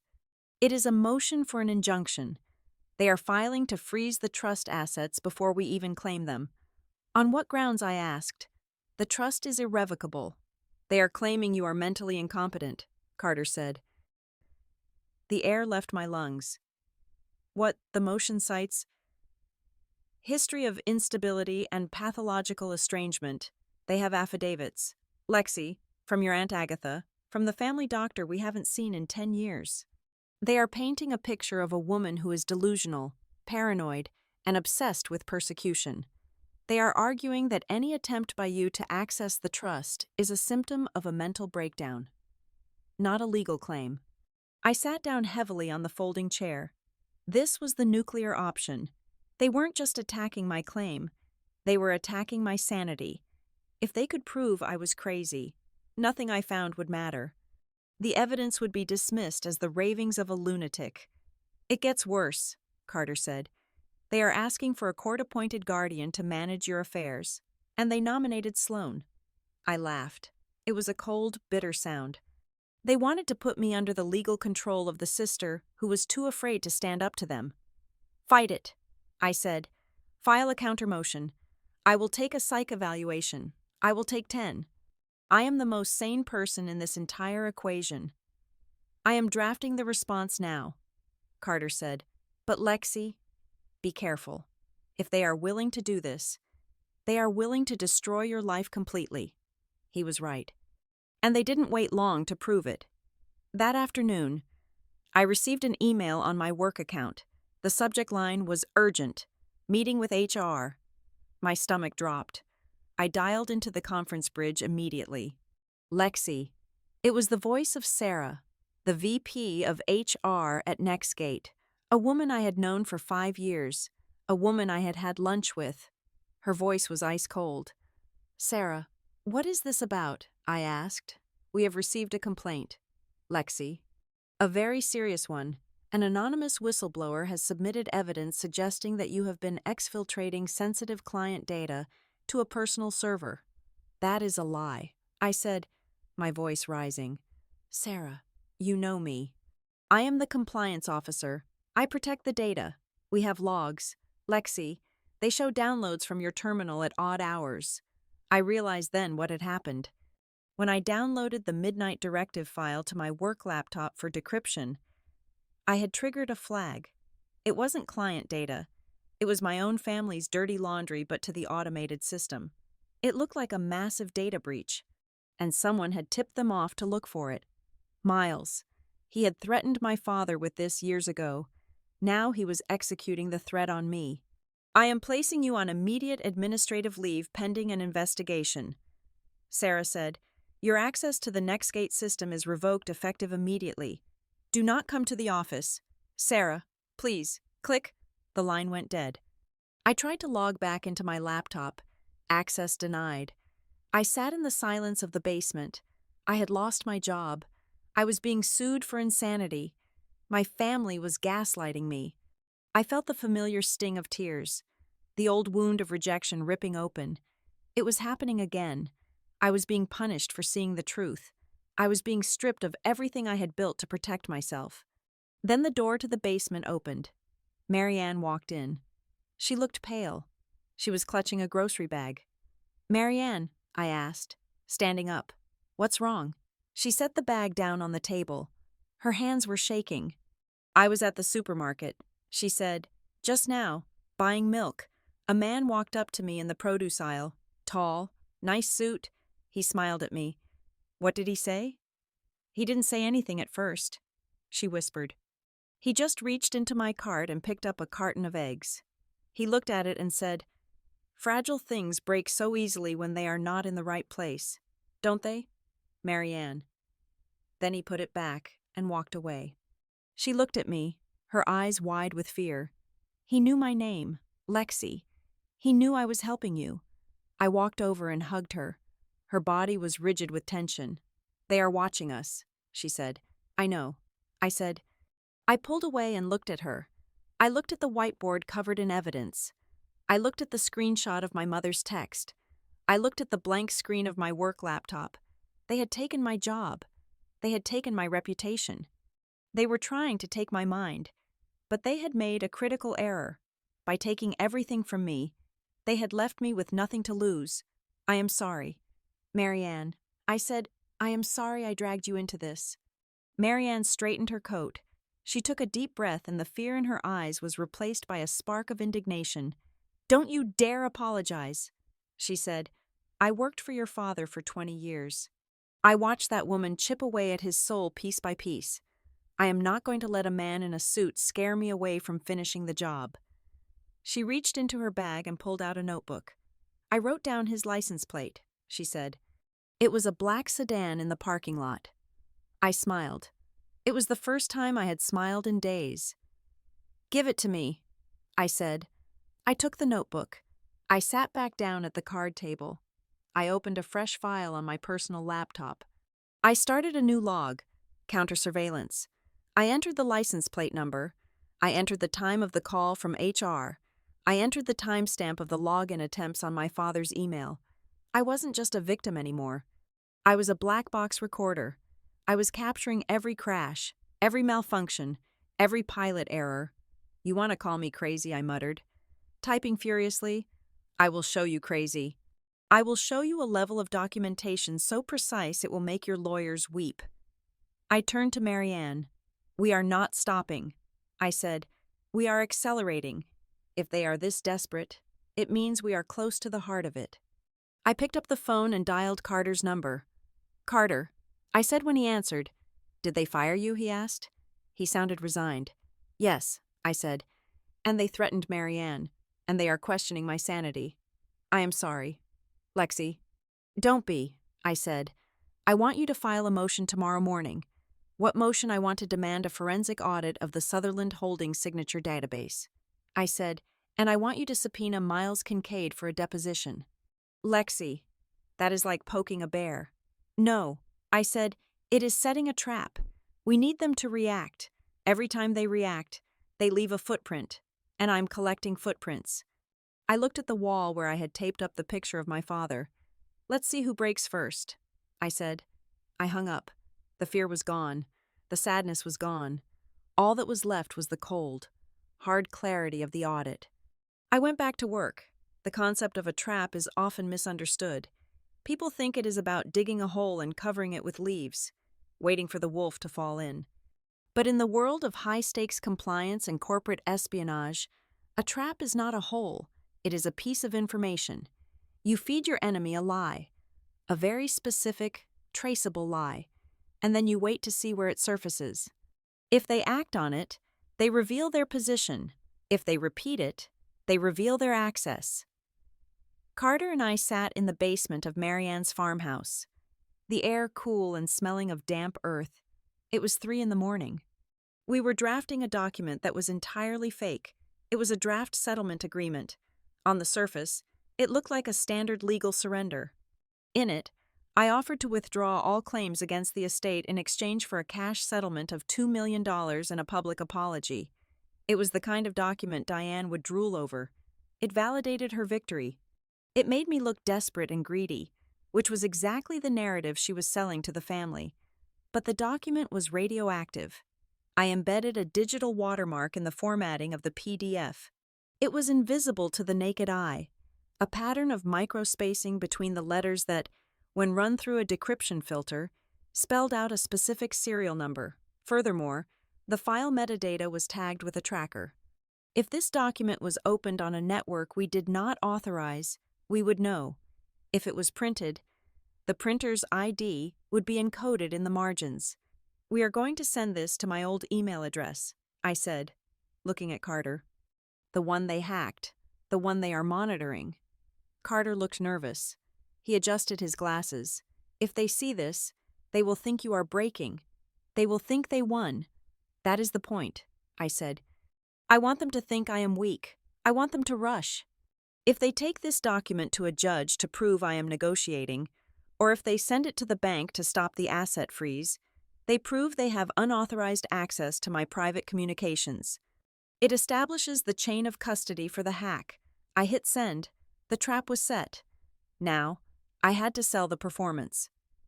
I picked up my burner phone and dialed Diane's number. It rang twice. "Hello?" Her voice was crisp, guarded. "Mom," I said. I let my voice crack. I forced a tremor into my tone. "Mom, I can't do this anymore. The lawyers, the HR investigation. I am tired." There was a pause. I could practically hear her smiling on the other end. "Oh, Lexi," she sighed. "I told you, didn't I? I told you this would be too much for you. I want to talk." I said, "I want to end this. Can we meet?" "Of course. Darling, come to the house." "No," I said quickly. "Not the house. I can't. I can't step foot in there. Not without Dad. Let's meet at the Orangery. 10 o'clock. The Orangery was a pretentious tea room in the city. The kind of place where ladies who lunch went to be seen. It was public. It was safe. And it was acoustic hell for recording. But I had prepared for that. I hung up. "You are going into the lion's den," Marianne said from the corner, where she was shredding duplicate files. "I am not going as a sheep," I replied. I arrived at the Orangery at 9:55. I wore a gray cardigan and no makeup. I wanted to look defeated. I wanted to look like the unstable, grieving daughter they were painting me to be. I sat at a corner table. I placed my phone on the table, face down. The recording app was already running. The microphone on this specific model was on the bottom edge. Pointing directly across the table, Diane and Sloan arrived 4 minutes late. It was a power move. Make the supplicant wait. Diane looked magnificent in a cream-colored suit. Sloan looked terrible. Her eyes were puffy, and she was fidgeting with the strap of her purse. They sat down. Diane ordered Earl Grey tea. Sloan ordered nothing. "So," Diane said, folding her hands on the tablecloth, "you are finally ready to stop this nonsense." I looked down at my hands. "I am tired. Mom, I lost my job. I have journalists calling me. I just want it to stop." Diane reached out and patted my hand. Her skin was cool and dry. "It stops when you admit that you were wrong. Lexi, it stops when you acknowledge that your father made a decision and you have been disrespecting his memory by fighting it." I bit the inside of my cheek to keep from screaming. "I just don't understand," I said softly. "Why did he do it? Why did he cut me out completely?" Diane sighed. A theatrical exhale of burden. "He was disappointed in you, Lexi. He saw the way you lived your life. So cold, so distant. He didn't want his legacy to fund that kind of isolation. He wanted to protect the family assets for people who actually cared about the family." I looked up, locking eyes with her. Is that why he moved the liquidity into the chaotic trust on the 14th of October? I asked. It was a specific, calculated lie. There was no chaotic trust, and the date was random. But I wanted to see if she corrected me with real data. Diane's eyes narrowed slightly. He didn't move it on the 14th. She snapped. The consolidation happened on the 12th. And it wasn't a chaotic trust. It was a secured ledger. Got you. My heart slammed against my ribs. The 12th? That was the day he was in the coma. She just admitted to knowing the specific date of a transaction that happened when he was incapacitated. A transaction that, legally, she shouldn't know the details of if she wasn't the one holding the pen. The 12th. I asked, feigning confusion, but he was in the ICU on the 12th. Diane stiffened. She realized she had slipped. She picked up her teacup, hiding her mouth. He gave instructions before he went in, she said, her voice tighter. He was very organized. Lexi, unlike you. I looked at Sloane. My sister was staring at the tablecloth, tearing a sugar packet into tiny strips. Sloane, I said, did Dad ever talk to you about this? Did he tell you he was going to erase me? Sloane looked up. Her eyes darted to Diane, then back to me. She looked terrified. He loved you. Lexi, she stammered. Then why did he sign the new addendum? I pressed. The one that specifically barred me from the property. This was another trap. Carter had confirmed there was no specific property ban addendum in the official file. Sloane's face crumpled. That wasn't about hate, she said, her voice rising. I saw that paper. Lexi, it was on the desk the day before the funeral. It was just to keep things simple. Diane slammed her cup down. Tea sloshed onto the saucer. Sloane, she hissed. I froze. You saw the paper the day before the funeral, I asked slowly. Sloane looked panic-stricken. She realized she had walked off the ledge. I don't know, she stammered. I saw a lot of papers. Miles was showing Mom a stack of things to sign. There was a new addendum about the house. I thought it was normal. I leaned back in my chair. Carter had told me explicitly. The official will was sealed 3 years ago. There were no addendums filed in the week before the funeral. If Sloane saw a new addendum being signed by Diane and Miles the day before the funeral, they were forging documents to backdate them. They were manufacturing the estate plan after he was already dead. Diane's face had lost its mask of benevolent pity. It was now hard, angular, and vicious. She leaned across the table. The smell of her expensive perfume was suddenly cloying, like rotting flowers. You think you are clever, she said, her voice low and venomous. You think because you found some old files you can destroy us? You have nothing. Lexi, you are a fired, disgraced, lonely woman living in a fantasy. She pointed a manicured finger at me. If you don't sign that settlement agreement you drafted last night, you will lose more than your job. You will lose your freedom. We will have you committed. We have the doctors lined up. We have the judges. You are a gnat fighting a hurricane. I stared at her. She knew about the draft. The draft I had sent only to my hacked email 6 hours ago. She had just confirmed she had access to my private correspondence. I smiled. It was a real smile this time. It was the smile of an auditor who just found the missing zero. You are right. Mom, I said, I am just a gnat. I reached for my phone.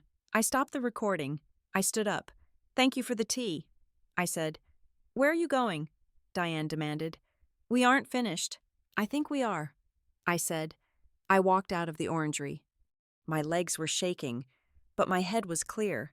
I walked 3 blocks before I stopped in an alleyway and leaned against the brick wall.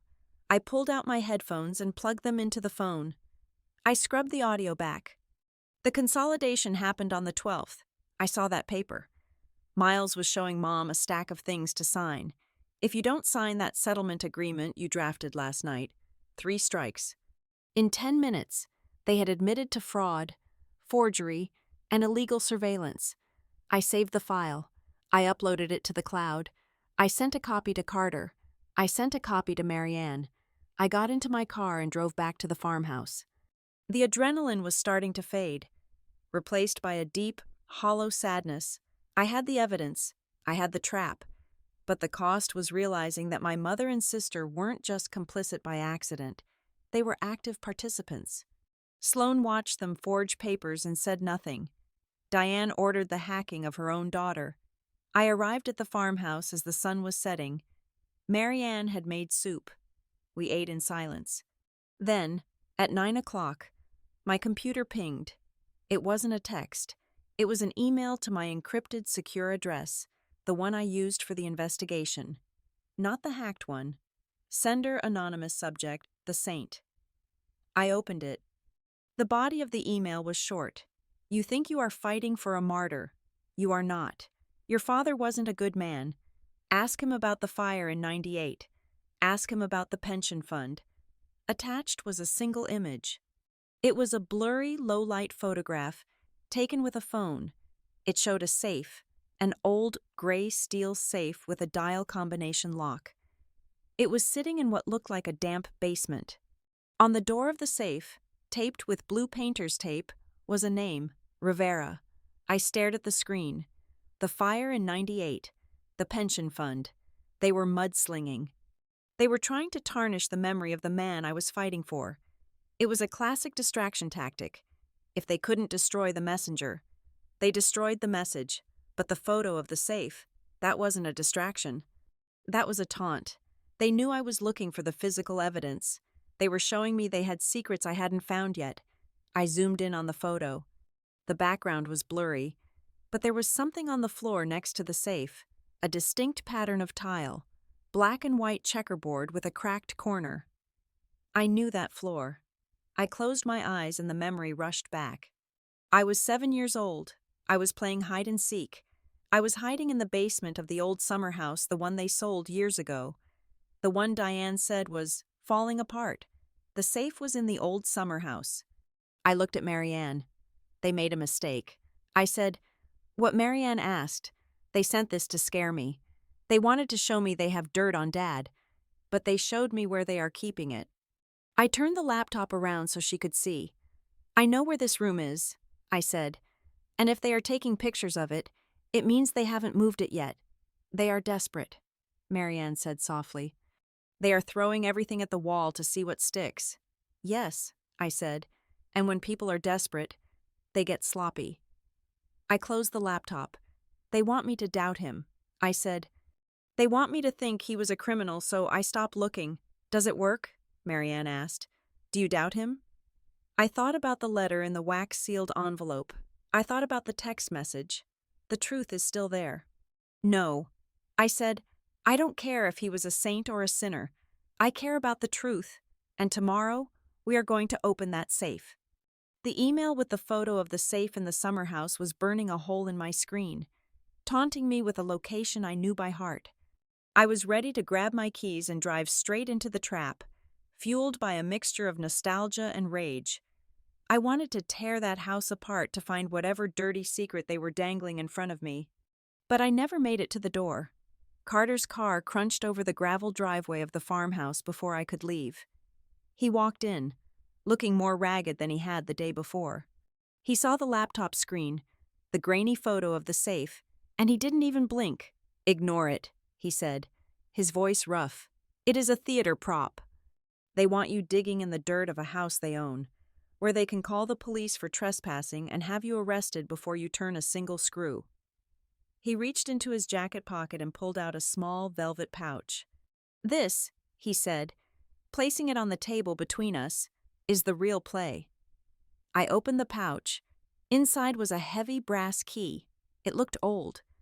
The kind of key that belonged to a substantial lock, not a cheap home safe. Attached to the key ring was a simple paper tag with 4 numbers written in my father's handwriting. 7. I stared at the numbers. It was the time Carter had called me. It was the time the midnight directive had activated. It was the time my life had split into before and after. "He gave this to me 3 months ago," Carter said. "He told me that if the midnight directive was ever activated, I was to wait 48 hours and then give you this. He said you would need a second wind." Where does it go? I asked, picking up the heavy brass. Sentinel Private Storage, Carter said. It is a facility on the north side of Harbor Pines. It is not digital. It is not connected to the estate grid. It is cash only, anonymous, and off the books. I looked at Marianne. She was already putting on her coat. We go together, she said. You need a witness, and I need to see what Robert hid that was so important he couldn't trust a bank. We drove to Sentinel Private Storage in silence. The facility was a fortress of concrete and steel. Nestled between a boat repair yard and a defunct cannery, it smelled of salt and old oil. The clerk at the desk didn't ask for a name. He just looked at the key, checked the serial number against a ledger, and buzzed us through a heavy metal door. The room was lined with walls of steel drawers, floor to ceiling. It was cold, the kind of climate-controlled chill that seeps into your bones.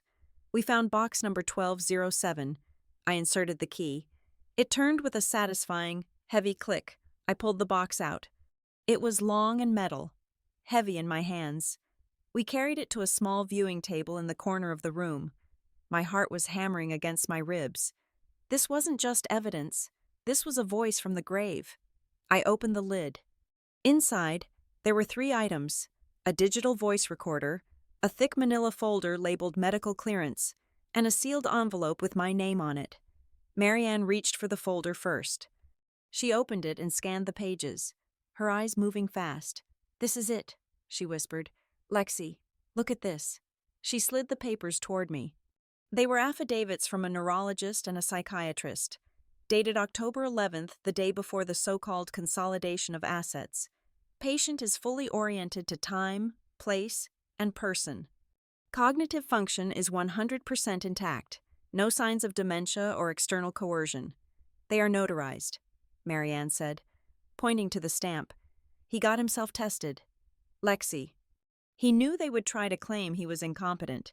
He went to a doctor outside the family network and got certified sane the day before he went into the coma. This kills their injunction, I said, feeling a surge of triumph.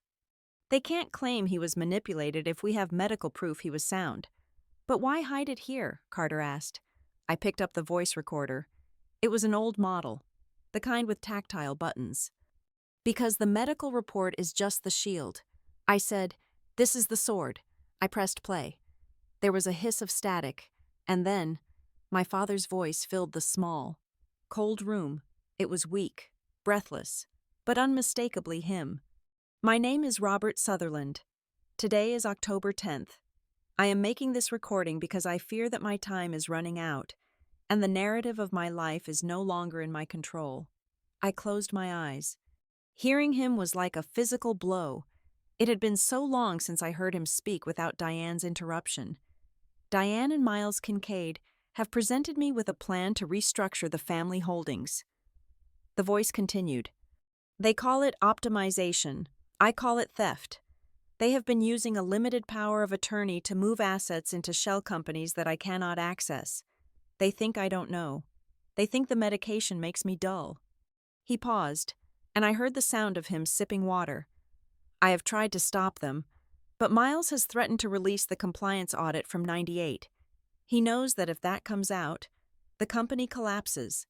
He is holding my legacy hostage to steal my fortune. I looked at Carter, the pension fund, the threat in the email. It was real. Miles was blackmailing him. But that is not why I am recording this, my father said. His voice changed. It dropped lower, becoming more intimate, more broken. I am recording this for Lexi.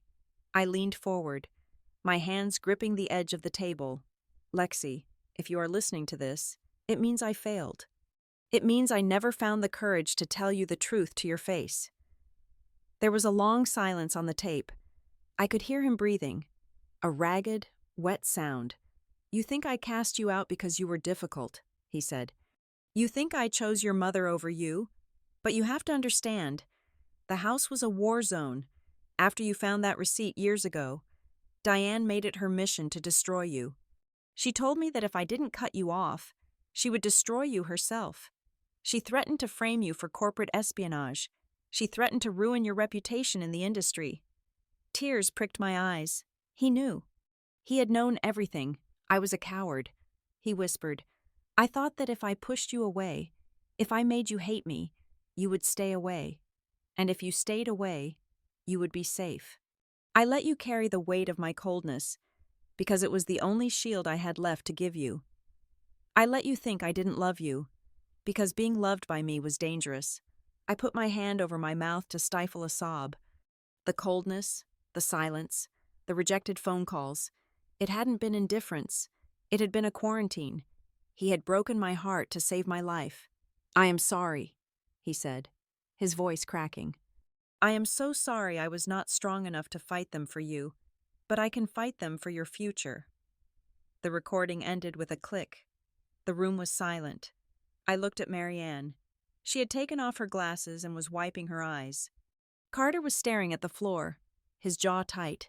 He wasn't a villain, I whispered. He was a hostage. I reached for the last item in the box. The envelope. I opened it. Inside was a single document. It was a beneficiary designation form for a massive life insurance policy and a private investment trust. The value was staggering $20 million. I looked at the primary beneficiary line. It read, Diane Sutherland. I frowned. Why would he put this in here if it was just another asset for Diane? Why hide it? Then Marianne grabbed my wrist. Wait, she said. Look closer.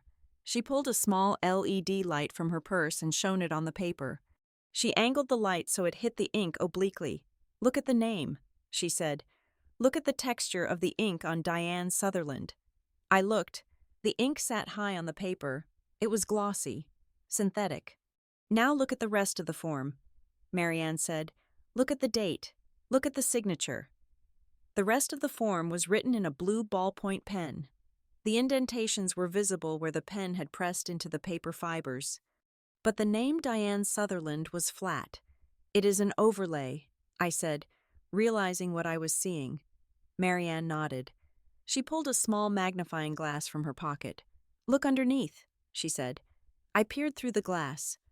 Beneath the heavy black printed letters of Diane Sutherland, there were faint, almost invisible indentations in the paper. The ghost of a name that had been written there first, in ballpoint pen, before someone had chemically washed it or covered it up. I traced the indentations with my eyes. A, L, E, X, I, S, Alexis Rivera. I gasped. The air left my lungs in a rush. He left it to me, I said. He left it all to me. Marianne pointed to the bottom of the page. And look at the witness signature, she said. It is Miles Kincaid. They altered it, Carter said, his voice hard. They took the original form, chemically erased your name, printed Diane's name over it, and then Miles signed it as a witness. This isn't just a forgery. This is a federal crime. This is proof of a conspiracy to defraud. I stared at the paper. The ghost of my name was still there. Stubborn. Refusing to be completely erased. Just like me. I felt the tears finally spill over. I didn't wipe them away. I let them fall onto the cold metal table. For 12 years, I had walked around with a hole in my chest, believing that I was unlovable, believing that my own father had looked at me and decided I wasn't worth keeping. I had built a fortress of cynicism and professional detachment to survive that pain. But looking at those faint, indented letters, the fortress crumbled. He had chosen me. He had written my name down with his own hand. He had tried to give me everything, even when he couldn't give me himself. It wasn't about the $20 million. I would have burned the money in the parking lot just to keep this piece of paper. This was the receipt. This was the proof that I hadn't been crazy. I hadn't been wrong. I had been loved. Clumsily, imperfectly, cowardly but loved. I looked up at Carter and Marianne. They stole my name, I said, my voice shaking with a mixture of grief and fury. They literally stole my name off the paper, and now we are going to make them give it back. Carter said, I picked up the document. I held it like it was a holy relic. We have the medical clearance to prove he was sane. I said, my voice strengthening. We have the recording to prove he was coerced. And we have the physical evidence of the tampering. This is the kill shot, Marianne said. I put the document back in the envelope. I put the recording in my pocket. No, I said, this isn't the kill shot. This is the bait. I looked at them. My eyes dry now. They think I am broken. They think I am negotiating a settlement. They think they have won. I picked up the key to the box. I am going to let them think that for exactly 24 more hours. I am going to let them get comfortable. I want them to feel safe. Why, Carter asked. Because I want them all in one room when I drop this. I said, I don't want to just win a lawsuit. Carter, I want to expose them. I want every single person who sat in that conference room and watched me be humiliated to see this. I looked at the tag on the key. 12:07. The time for hiding was over. We are going to court, I said. But not the way they think. We are going to the hearing tomorrow. The one they scheduled to have me declared incompetent. Carter's eyes widened. Lexi, that is risky. If the judge rules against you before we present this, he won't. I said, because I am going to walk into that courtroom and I am going to be the most competent, dangerous person they have ever met. I turned to the door. Let's go. I said, I have a speech to write. And I think I finally know what to say to my mother. I walked out of the storage unit and into the bright, harsh sunlight of Harbor Pines. The wind was whipping off the ocean, cold and biting, but I didn't feel the cold. I felt a fire burning in my chest, fueled by the voice of a dead man who had finally told me the truth. I wasn't the black sheep anymore. I was the lion with the key. The 24 hours before a courtroom showdown are not like the movies. There is no dramatic montage of people aggressively highlighting documents while intense music plays. In reality, it is a war of attrition fought with paper, caffeine, and psychological warfare. At 8 o'clock in the morning, Carter filed an emergency ex parte motion. We weren't just responding to their competency hearing anymore. We were launching a preemptive strike. We asked the court to freeze all assets connected to the Sutherland Trust and to issue a preservation order for every scrap of digital and physical evidence in the possession of Diane Sutherland and Miles Kincaid. The reaction was instantaneous. By 10 o'clock, Diane had hired Jameson Sterling. Sterling wasn't just a lawyer, he was a brand. He was the kind of attorney you hired when you wanted to scorch the earth. He was famous for turning victims into villains and making juries believe that up was down. His first move was not legal, it was social. My phone started blowing up with texts from relatives I hadn't spoken to in years.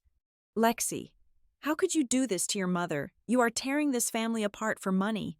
Your father would be ashamed of you. Diane was working the phones.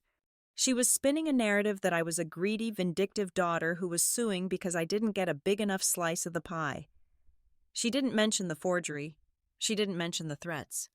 She just painted me as a monster, and the family, eager to stay on the good side of the inheritance, lined up to throw stones. Then came the summons to the house.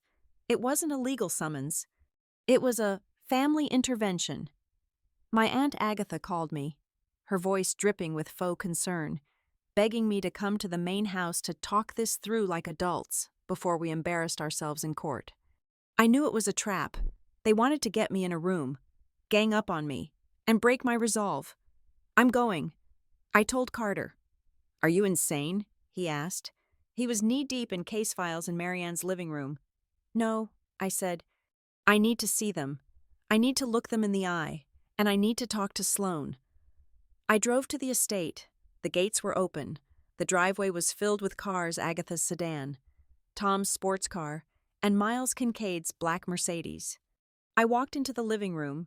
It was like walking onto a stage set. Diane was sitting on the sofa, clutching a tissue, looking frail and devastated. Agatha was patting her hand. Miles stood by the fireplace, looking grave and protective. Sloan sat in a corner chair, looking like she wanted to disappear into the upholstery. Lexi, Agatha said, standing up. Thank God you came. Look at your mother. Look what you are doing to her. I didn't look at Diane. I looked at Miles. Hello. Miles, I said. I don't think we have been formally introduced. I am the daughter you tried to erase. Miles didn't flinch. He smiled, a cold, reptile smile. "Lexi," he said smoothly, "we are all just worried about you. This obsession, it is not healthy. We are willing to help you get the treatment you need." "Treatment," I repeated. "Is that what you call it when someone finds out you forged a signature a medical condition?" Diane let out a sob. "Stop it!" Agatha shouted. "How dare you speak to him like that? He has been a rock for this family." I looked at the room full of people. They were all looking at me with hate. They truly believed Diane's story. They believed I was the villain. I turned to Sloane. "Sloane," I said. Sloane didn't look up. She was staring at her hands. "Sloane, look at me." She raised her head. Her eyes were red-rimmed. She looked exhausted. "You know this isn't right," I said softly. "You saw the papers. You saw them signing things the day before the funeral. You know Dad didn't want this." Sloane flinched. Diane shot her a sharp, warning glare that promised retribution. "Sloane, don't let her manipulate you," Diane said. "She is jealous of you. She has always been jealous." I ignored Diane. I kept my eyes on my sister.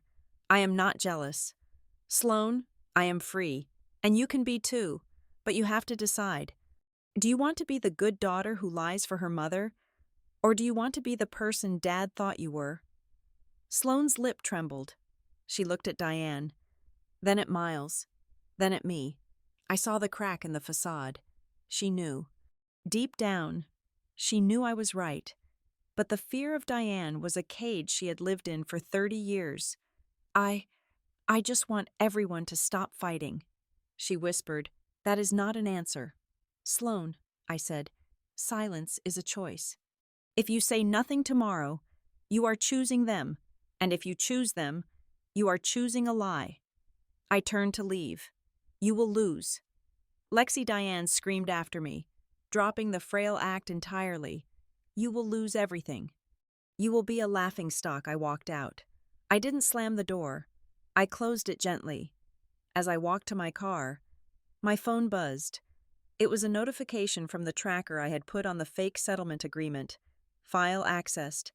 User MK, incade_private action, forward to J_Sterling_legal. I smiled. They took the bait. They were going to try to use the settlement draft in court to prove I was negotiating. But then another alert popped up. This one was from the keylogger Carter had installed on the estate network. User Diane S. Action email to Sotheby's Realty subject. Urgent sale, 4,400 Ocean Drive. My heart stopped.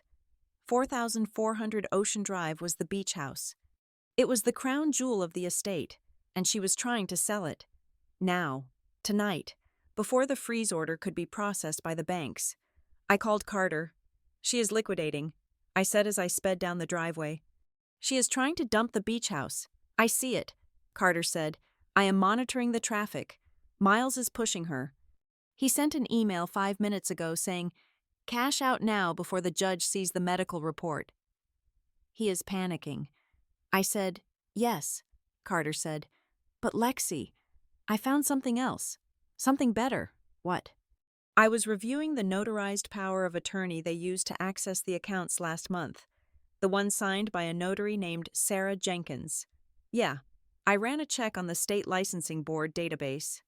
Sarah Jenkins died 3 years ago. I gripped the steering wheel. They used a dead notary's stamp.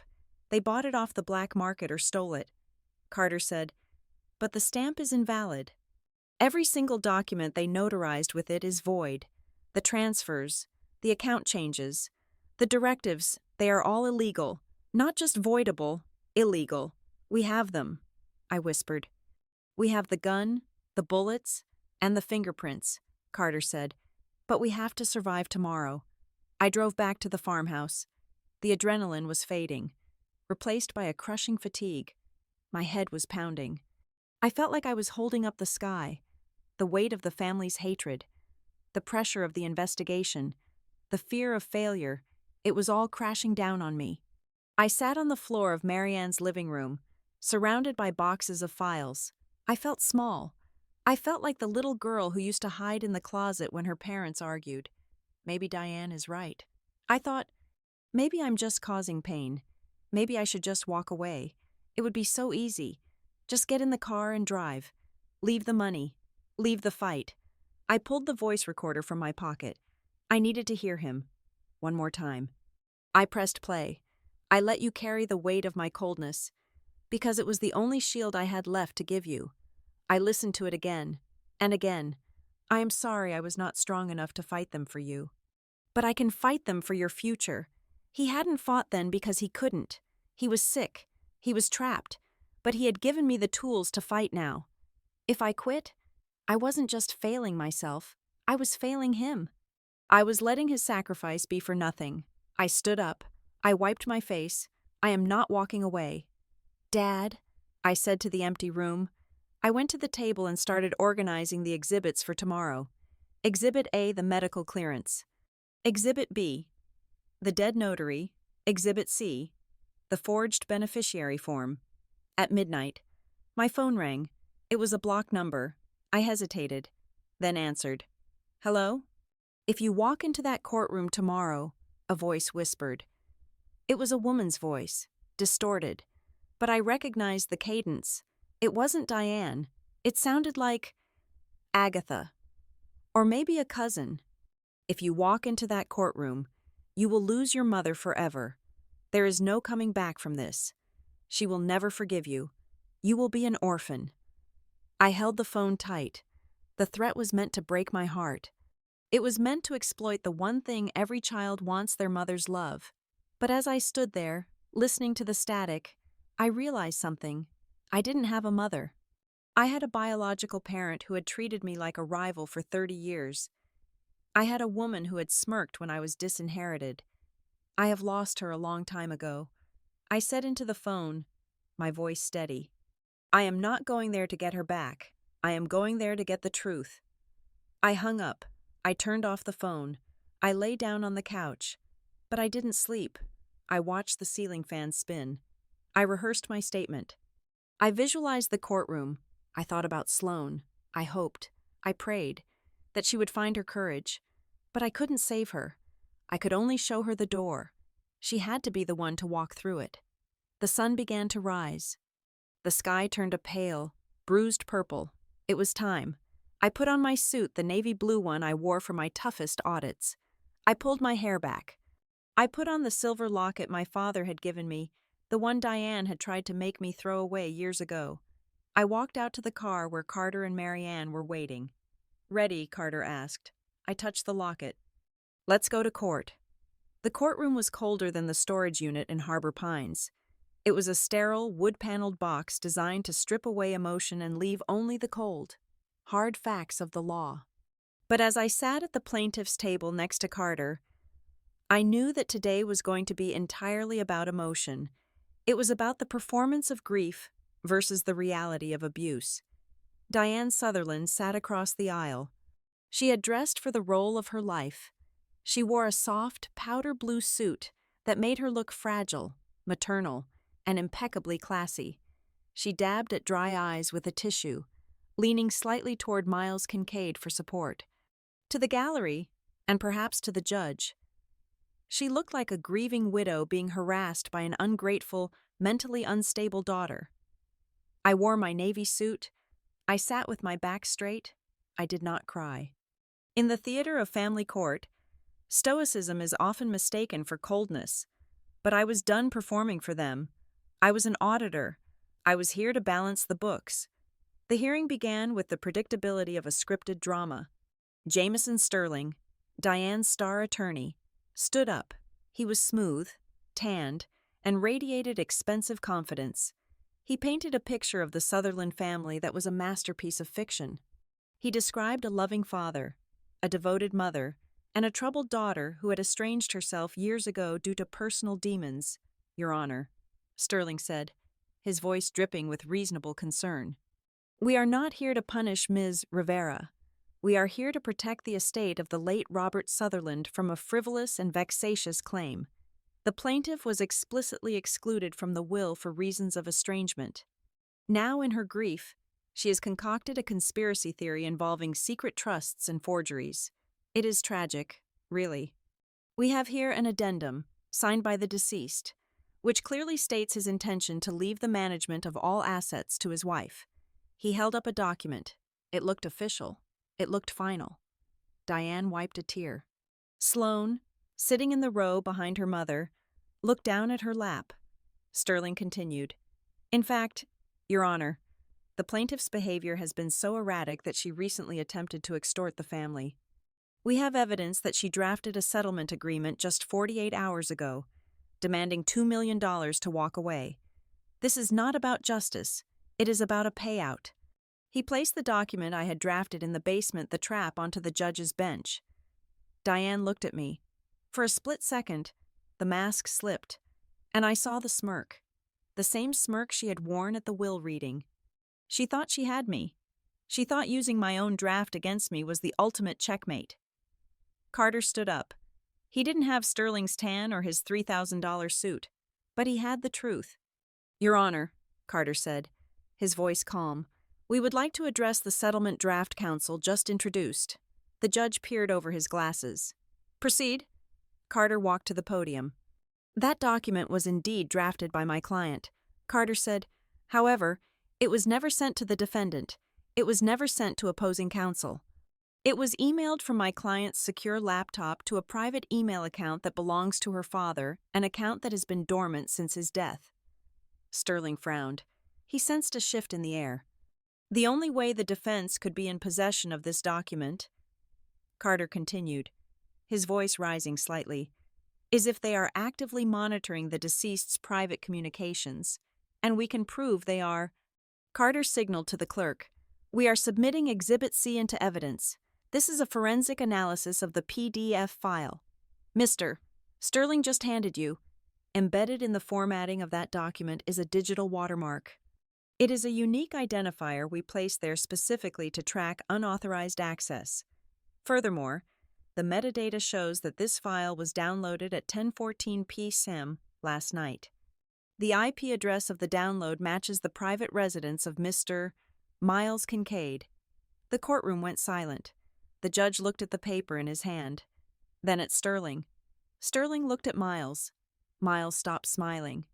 This document was a trap, Your Honor, Carter said, and they walked right into it. This proves not only unauthorized surveillance, but establishes a pattern of cyberstalking against my client. Diane shifted in her seat. The fragile widow act wavered. She whispered something furious to Sterling. But we are not here to talk about hacking, Carter said. We are here to talk about the trust. And to do that, I call Marianne Keel to the stand. Marianne walked up the aisle. She looked small in the big chair, but when she raised her right hand, her chin was high. She told the court about her 20 years with my father. She told them about the isolation, the fear, and the day Robert Sutherland came to her office and asked her to hide a box because he didn't trust his wife. Her voice trembled when she spoke about him. He was afraid. She said to the hushed room, he told me that they were making him sign things he couldn't read. He told me he was building a life raft for his daughter because he knew they were going to throw her overboard. Sterling tried to object. Hearsay, he shouted. It is not hearsay if we have the primary source. Carter said. He pulled the digital recorder from the evidence bag. Your Honor, I would like to play a recording made by the deceased on October 10th, 2 days before the alleged consolidation of assets. The judge nodded. Carter pressed play. My father's voice filled the room. It wasn't the strong, booming voice of the CEO the public knew. It was the tired, desperate voice of a man in a corner. I am recording this for Lexi. Lexi, if you are listening to this, it means I failed. I let you carry the weight of my coldness, because it was the only shield I had left to give you. Diane and Miles have presented me with a plan to restructure the family holdings. They call it optimization. I call it theft. The sound of his breathing on the tape was ragged. I am sorry I was not strong enough to fight them for you, but I can fight them for your future. The silence that followed the tape was absolute. I looked at Sloane. She was crying, not the polite, dab your eyes crying of Diane, but real, shaking sobs. Sterling looked flustered. He stood up. Your Honor, this is emotional manipulation. A recording of a sick man, confused by medication, does not invalidate a legal signature on a will. We have the signed documents. We have the notary seals. That was the moment. The tension in the room was pulled so tight it hummed. Carter looked at the judge. Regarding those signatures, Your Honor, the defense relies heavily on a power of attorney and several asset transfer forms notarized by a Ms. Sarah Jenkins. Yes, Sterling said impatiently. A licensed notary. Carter held up a death certificate. Sarah Jenkins died 3 years ago. Carter said, unless she notarized these documents from the afterlife, the stamps on the defendant's paperwork are fraudulent. They were applied using a stolen or forged seal. The gallery erupted. The judge banged his gavel, his face turning red with anger. Order, order. Miles Kincaid stood up. He looked like he was about to bolt for the door. Diane grabbed his arm, her fingernails digging into his suit jacket. Her face was pale, the powder blue suit suddenly looking like a costume she had outgrown. Sterling was flipping through his papers, panic visible in his eyes. He had been handed a poisoned chalice by his clients, and he knew it. Then, the twist happened. The one variable I couldn't audit. Sloane stood up. Sit down. Sloane. Diane hissed. No. Sloane said. Her voice was small, but it cut through the noise. Your Honor, Sloane called out. The judge looked at her. Who are you? I am Sloane Vaughn, she said, the deceased's daughter, and I have to say something. Ms. Vaughn, you are not on the witness list, the judge said. Let her speak, I said, standing up. The judge hesitated, then nodded. Sloane stepped out from behind the defense table. She didn't look at me. She looked at the judge. I was there, she said, her voice shaking. On the day before the funeral, I walked into the study. Miles was there. Mom was there. They had a stack of papers, a whole machine that was... It was writing Dad's signature. Diane let out a screech. You lying little traitor, the gavel banged again. Sloane flinched, but she didn't stop. Mom told me it was just to fix some errors. Sloane sobbed. She said if I didn't keep quiet, we would lose the house. She said Lexi would put us on the street, but I saw them. I saw Miles put the stamp on the papers. Dad didn't sign anything. He was already gone. Diane slumped back in her chair. The perfect image shattered. She wasn't a victim. She was a conspirator exposed by her own golden child. Carter didn't waste the momentum. He walked to the bench with the final piece of the puzzle. Your Honor, Carter said, in light of the testimony regarding fraud and forgery, we submit the governing document of the Sutherland estate. This is the Midnight Directive. He placed the thick file on the bench. It is a blind trust established 5 years ago, designed to activate only upon the specific legal challenge of the public will. It designates Alexis Rivera not as a beneficiary, but as the sole executor and trustee of the holding corporation that owns the entirety of the Sutherland assets. Carter turned to look at Diane. According to the terms of the Midnight Directive, any attempt to transfer, sell, or encumber assets by any other party is automatically void. The house Diane tried to sell yesterday, she doesn't own it. The accounts she tried to drain, she doesn't have access. The judge read the document. He looked at the forensic report. He looked at the weeping sister and the terrified mother. He set the papers down.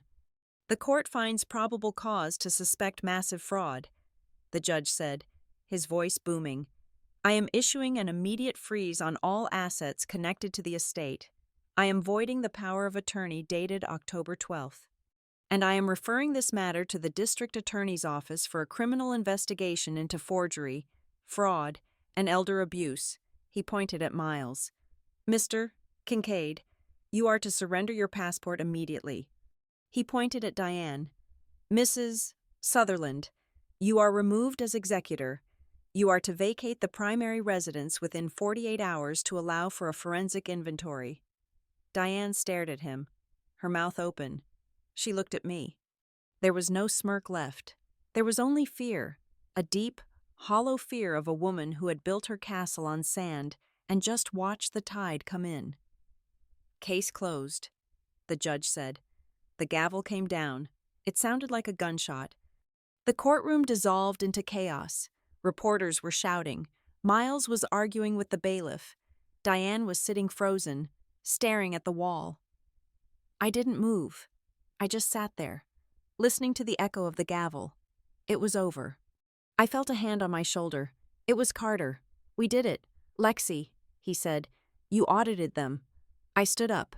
I looked across the aisle. Sloane was sitting with her head in her hands. I walked over to her. Sloane, I said. She looked up. She looked terrified that I was going to scream at her. Come on, I said. You can't go home with them. You are coming with me. She burst into tears and nodded. I walked past Diane. She didn't look at me. She was muttering to herself, something about the beach house, about her reputation.